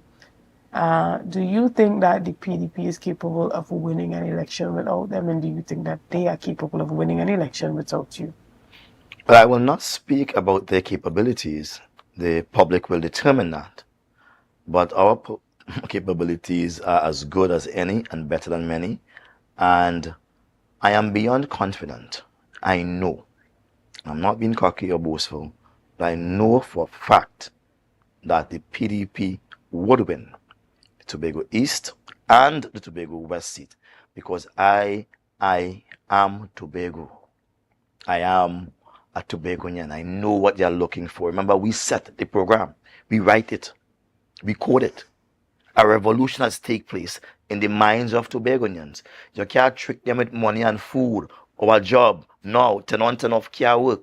Fixing a road here and there, that can't work. Right? They will fetch, they will take your money and they will vote you out. The issues that are engaging Tobago minds are self-determination, the right for better quality of life. And so our campaign will be around those themes, improving the quality of life for Tobagonians and self-determination. I have a proven track record as a person who delivers. A man who has represented in Trinidad and have done so excellently, par excellence. I don't know of any other candidate that have represented in Trinidad with victories. Like I said, my colleagues, Ayan and Shamfa, they're great individuals, good people. But when coming to representing Tobago, they do not represent Tobago the way Tobago wants to be represented. We are more than 2 votes. We must become the fulcrum of power. We must become the axis on which things turns. This is the reason why I have an and is a conjunction, right? And so we are the and also Tobago. Trinidad is Trinidad, but we are the and Tobago. So they cannot leave us out, and we must become the main course meal, not no side dish. We must determine how the country is governed, because if Tobago is happy, all of Trinidad and Tobago is happy. And let me just add this, in case you didn't ask the question. For years, they have fooled us and told us that Tobagonians don't have anything. And for years, we have guessed that we are rich in oil and rich in gas. But let me set the record straight. If the United Nations were to come using the Convention on the Laws of Seas, and they were to create that block for Tobago, our marine area and our airspace, etc., Tobago would have in it 6 oil fields that have been discovered, well, 6 gas fields, sorry, let me correct that, 6 gas fields that have been discovered in 1975. Yes, during Eric Williams' time, they have discovered 6 gas fields. 1975 was the year. 3 of those gas fields are now in full utilization, being sent directly to Point Lisa, Trinidad. Yeah, those gas fields are very close to the Dragon Field. So it means that the 3 gas fields are Hibiscus, Shakonia, and the Poinsettia. Those are located towards the southwestern end of Tobago, which is towards Crown Point side. Then we have also in 1975, 3 other gas fields that have been discovered. One is Jasmine, the other is Orchid, and the other is Iris, since 1975. So even before we became a Tobago House of Assembly in 1980, they knew we had gas, right? Let me go further. Recently, they discovered gas in Block 22, right? They call it the Colabri project. And they also discover gas right off the coast of Speyside, the higher end of Tobago, leading towards that side there. It is called the Calypso Field. Now, the Calypso Field is as big as the Dragon Field, but they are not telling us that the Calypso Field is as big as the Dragon Field. The Dragon Field has in it 4.3 trillion cubic feet of gas, natural gas. That's the Dragon Field that they want to have. That is right outside the borders. It's on Venezuela side, but stone throw away, so to speak. In the Calypso Field, we have 3.7 trillion feet of gas. Now do the maths. Dragon Field, 4.3 trillion cubic feet of gas. That's in Venezuela waters. We can't get that. However, in our Tobago waters, the largest gas find in the history of discovery is 3.7 trillion cubic feet of gas. Altogether, those gas fields are over 300 billion TT dollars, but they will never tell us that. They will tell us take a 10%, take a 4.3%. And they're milking our resources. This is why the right for Tobagonians to have their self-determination is so critical, is so crucial. We must decide. And that is an international law. It's not a gift. It is something that the Constitutional Amendment 2021 would have spoken to in Section 4 of the preamble, when it says that it is recognized that the people of Tobago shall have the right to pursue self-determination, etc., etc. But it only stays there in the preamble and not the body or the enforceable part of the Constitution. The PDP would correct that. We are the only people who are talking Tobago must have all of their rights, and Tobago must decide whether we want to remain in a relationship with Trinidad or not. That is for us to decide, not for Trinidad. And as it pertains to this election and the history of the PDP, is there anything that you have learned from your relationship with Chief Secretary Fali Augustine and the team that has changed the way how you are going to operate in politics moving forward? Well, I recognize that you cannot trust anyone with power, right? Unless you have the power that supersedes that power. Once you put someone in power, they will do whatever they want, and you have no control over that. It's like giving a child a car and say, go ahead and drive, and you go in the back seat. You have no control over that steering wheel. So you could say whatever you want, shout however you want. That person will always lead from the way they see it, right? And that's what the trouble we end up with Fali Augustine. He sees Tobago one way, I see Tobago a different way, but I took a back seat and was trying to assist him. And he wasn't up for that. He wants to be the driver, so I've allowed him to drive without any cankatang. And before he tries to embarrass me publicly, he said, you're going to remove a portfolio. I wanted no further embarrassment.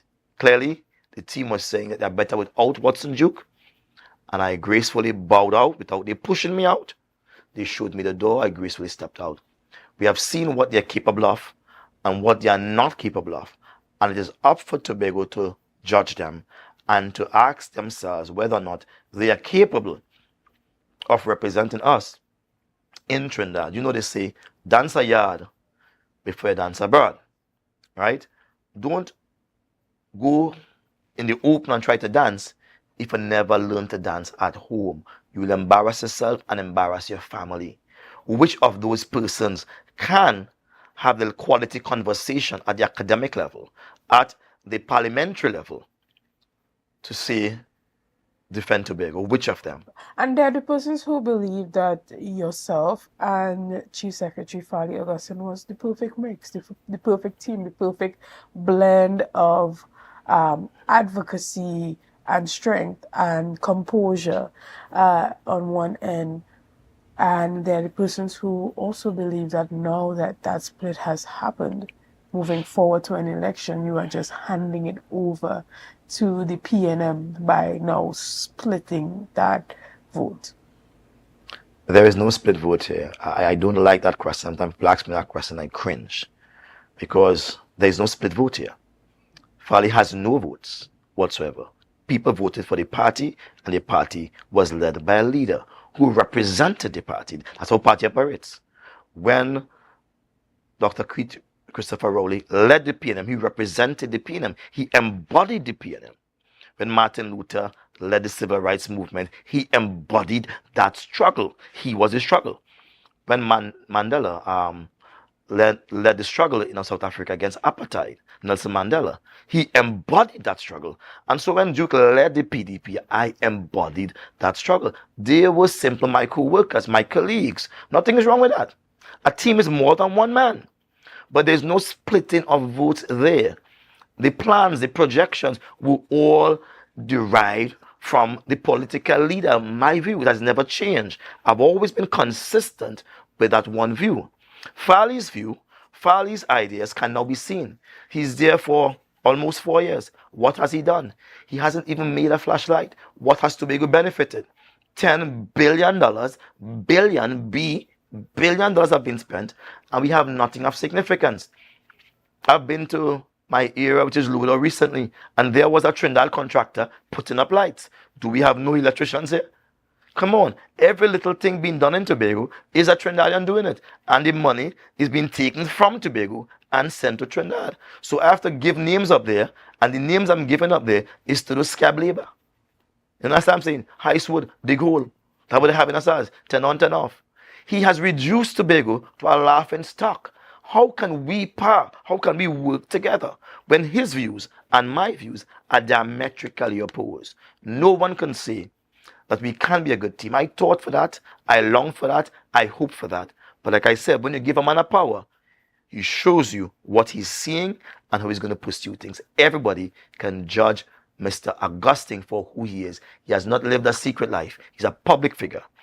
And all the good he has done, finance secretary for much years, what have that brought for us? Where is the Tobago Development Bank? Where is the calling of Tobagonians, expatriates, and Tobagonian diaspora brought to come back home and build a community? Where are the housing in every district? Where is the $10 million given to every district so they could have some level of development taking place? Where are those things? Where are those things? Yeah. Understood. And even as we round up the discussion this morning, you attended the practical opening ceremony for the ANR Robinson International Airport on Saturday. What were your impressions of the event? And there has been a lot of conversations in the space about the Chief Secretary not being able to give his remarks at that event. What are your perspectives? I believe in giving Jim boots, right? And in this case, the airport that I walked through physically is beautiful. It's very pleasing. I have not seen an airport in the Caribbean that is so inviting, so beautiful. That's the physical structure of it. And whatever little demonstration they had, it looks good. Yeah? When that is populated and rightly furnished, it's going to be the talk of the town.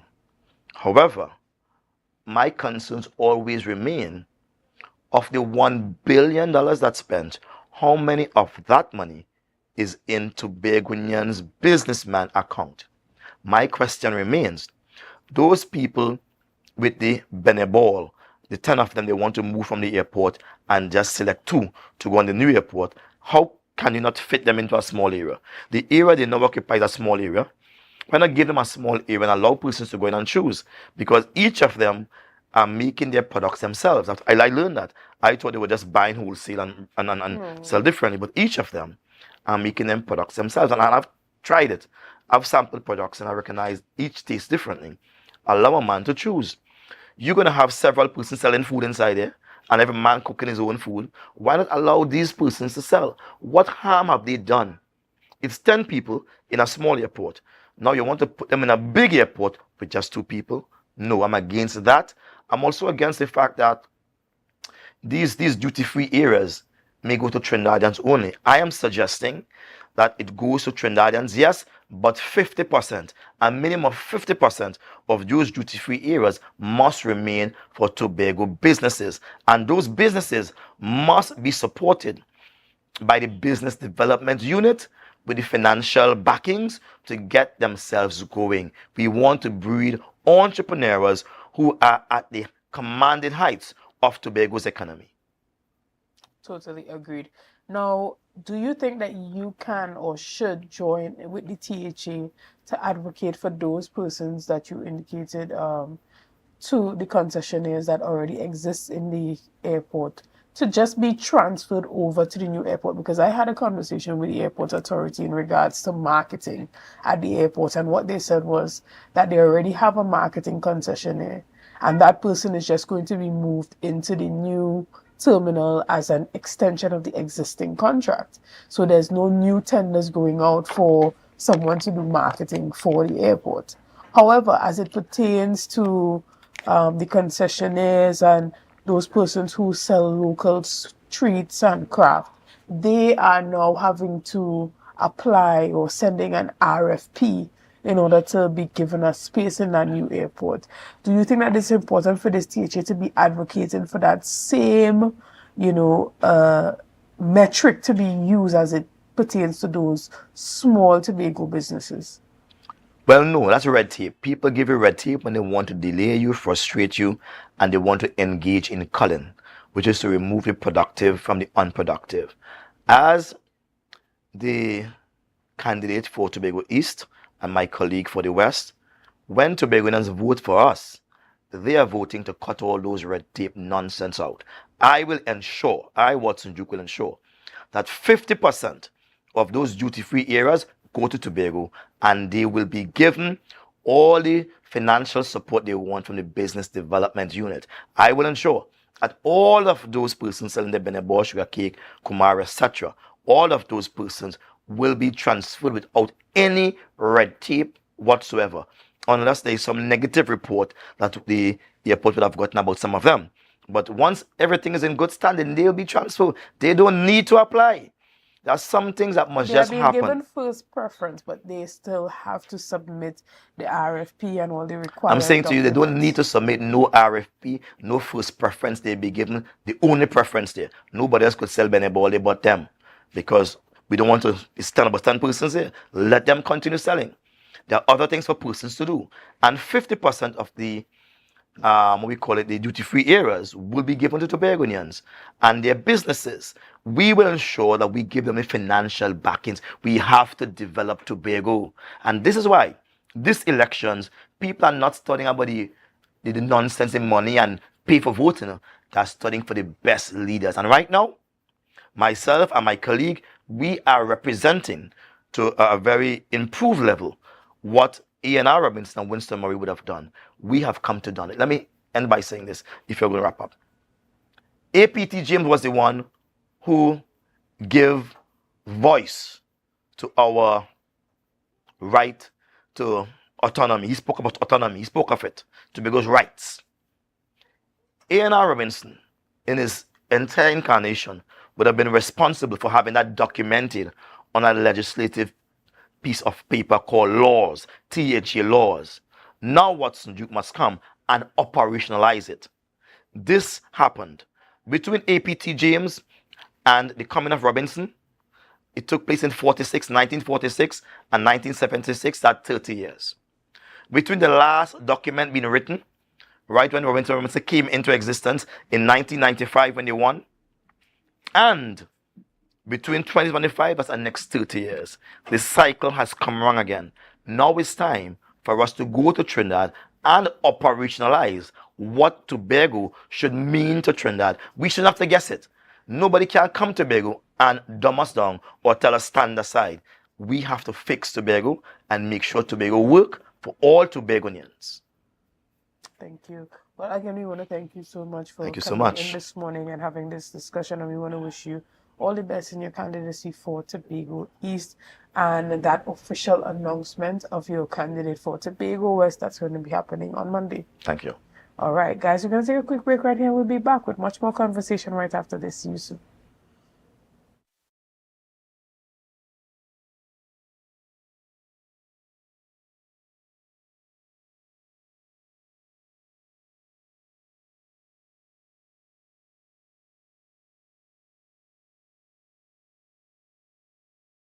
When the game is on, you don't want to miss the best moments. With AMPLIA TV, you can enjoy our ultimate sports package and watch your favorite games on the go.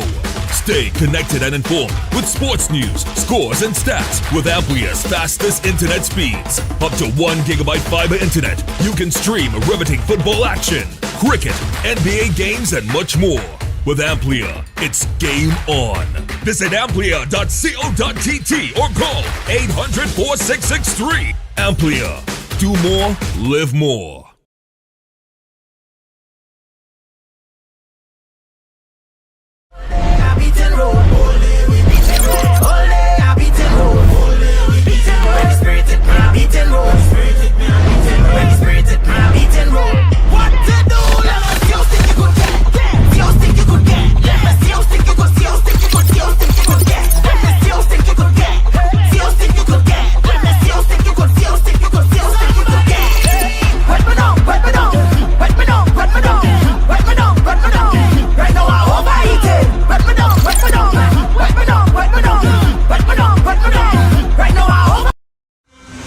the Tobago Rhythm and Soul Festival. Feel the beat, embrace the calm. On Easter weekend 2025, Tobago is the place to be. From April 17th to 20th, the rhythm, the soul of Tobago. On Thursday, April 17th, get ready for a worship experience at the Shore Park Complex with melodies from heaven. Melodies from heaven. Then on Saturday, 19th April, immerse yourself in the sun, sea, and sand at the Buku Seafood and Jazz Festival, featuring legends of R&B. On Sunday, 20th April, we bring the curtains down at Parade Grounds, Dwight York Stadium for Fusion. Get your tickets on islandetickets.com now or visit TobagoFestivalsCommission.com for more info. Tobago Rhythm and Soul Festival 2025. Feel the beat. Embrace the calm.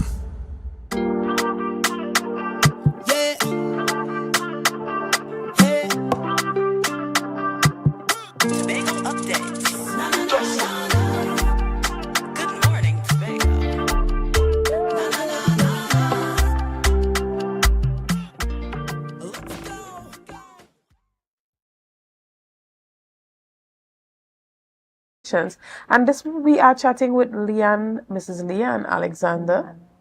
Liana Alexander, who is a special needs facilitator.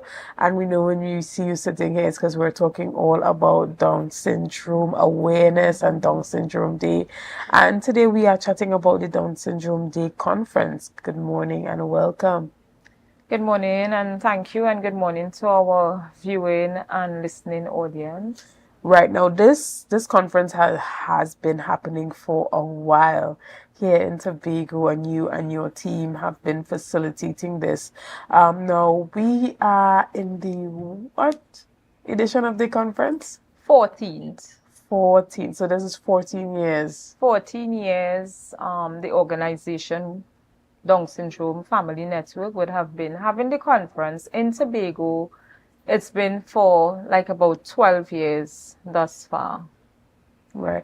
And you have been extremely passionate about this, and the conferences has been growing every year.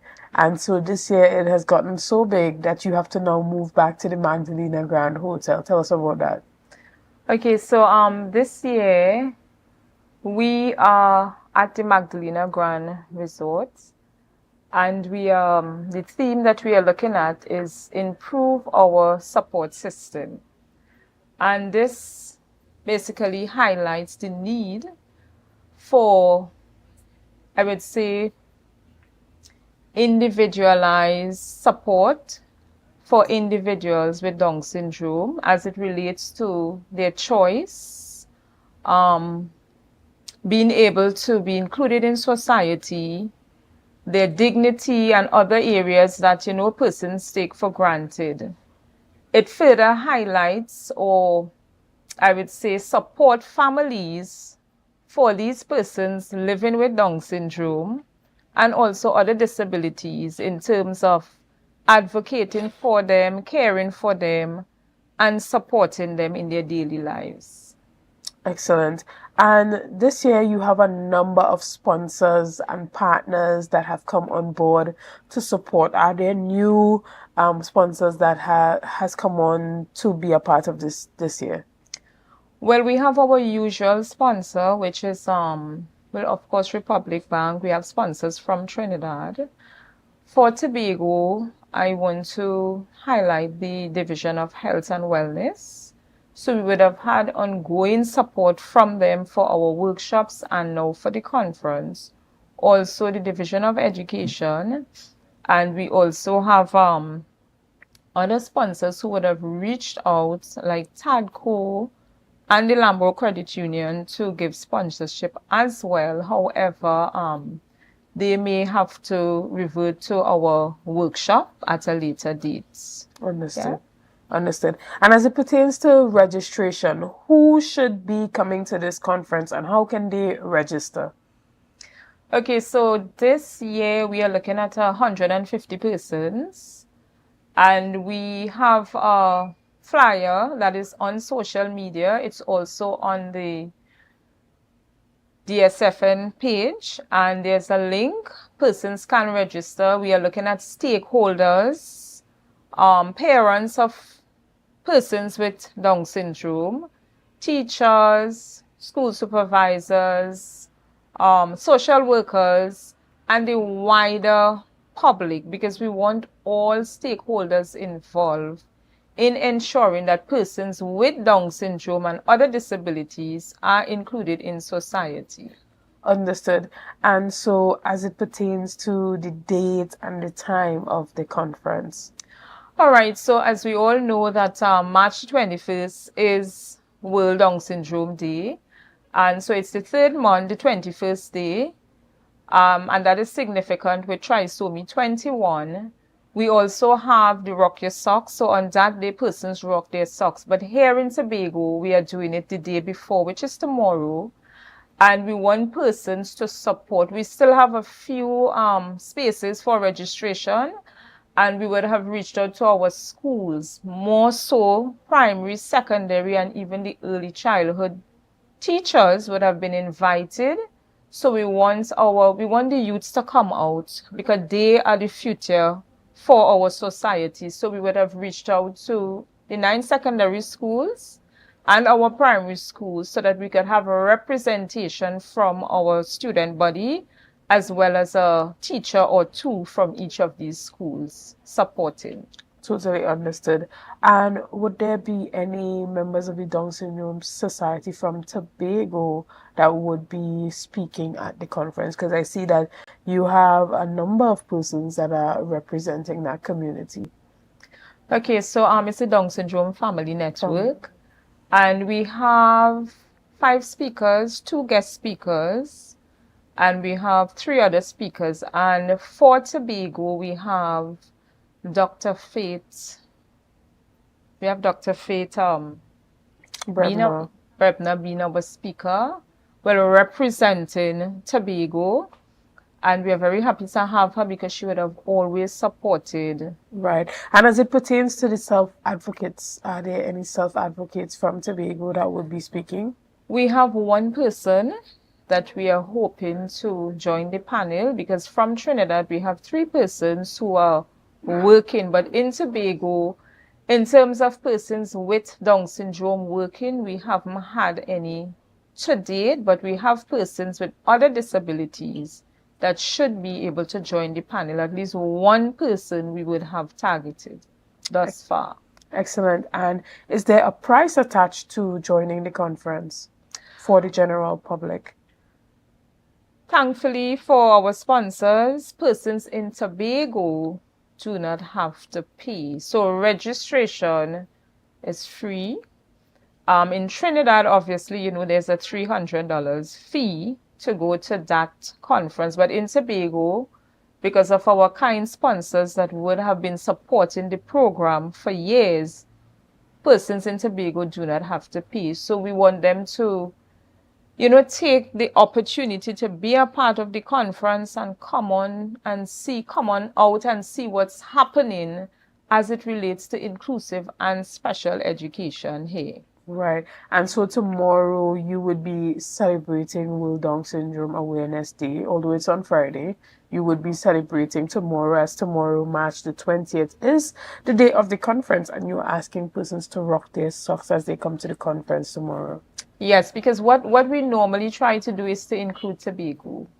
And while the 21st is World Down Syndrome Day, in Tobago we normally do it the day before. So it's on the 20th, and all persons participating can rock their socks. So we are expecting that persons would come out to support their colleagues, their family members, their students, their children with Down syndrome. All right, thank you so much, guys. Again, this conference is happening tomorrow morning at the Magdalena Grand Hotel and Golf Resort. It's going to be from 9 a.m. to 1 p.m. and all are invited, teachers, students, even though you are not a part of that Down syndrome community or have a family member, if you are involved in education or business and want to learn about inclusivity and how to deal with these persons or even how to incorporate them into your organization, this conference is the one for you. It's all about improving our support systems. And again, we want to say thank you so much to you, and we are hoping that all persons watching this morning, or if you know someone who might know someone, that you should send this flyer to them and let them know that the conference is happening tomorrow morning. That's March the 20th at the Magdalena Grand Hotel. Before we leave, is there anything that you want to let our viewers know? Yes, I would like persons to know that they must register, and registration would be closed off today. So if you have not registered, it's an opportunity for you to do so today so that you can be a part of this Hallmark conference as we celebrate persons with Down syndrome and other disabilities here in Tobago. Excellent. Well, again, we want to thank you and we wish you all the best. Guys, again, we want to say thank you so much for joining us this morning. Thank you for your likes, your shares, and your comments, and all that you have been doing to make Tobago Updates the #1 broadcaster here on the island of Tobago. Again, I am Chanel Felix, and have a great day.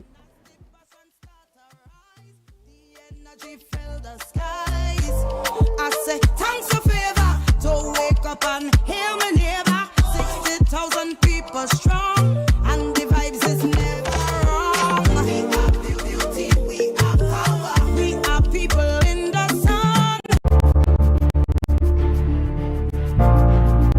You're viewing Tobago Updates Television, your exclusive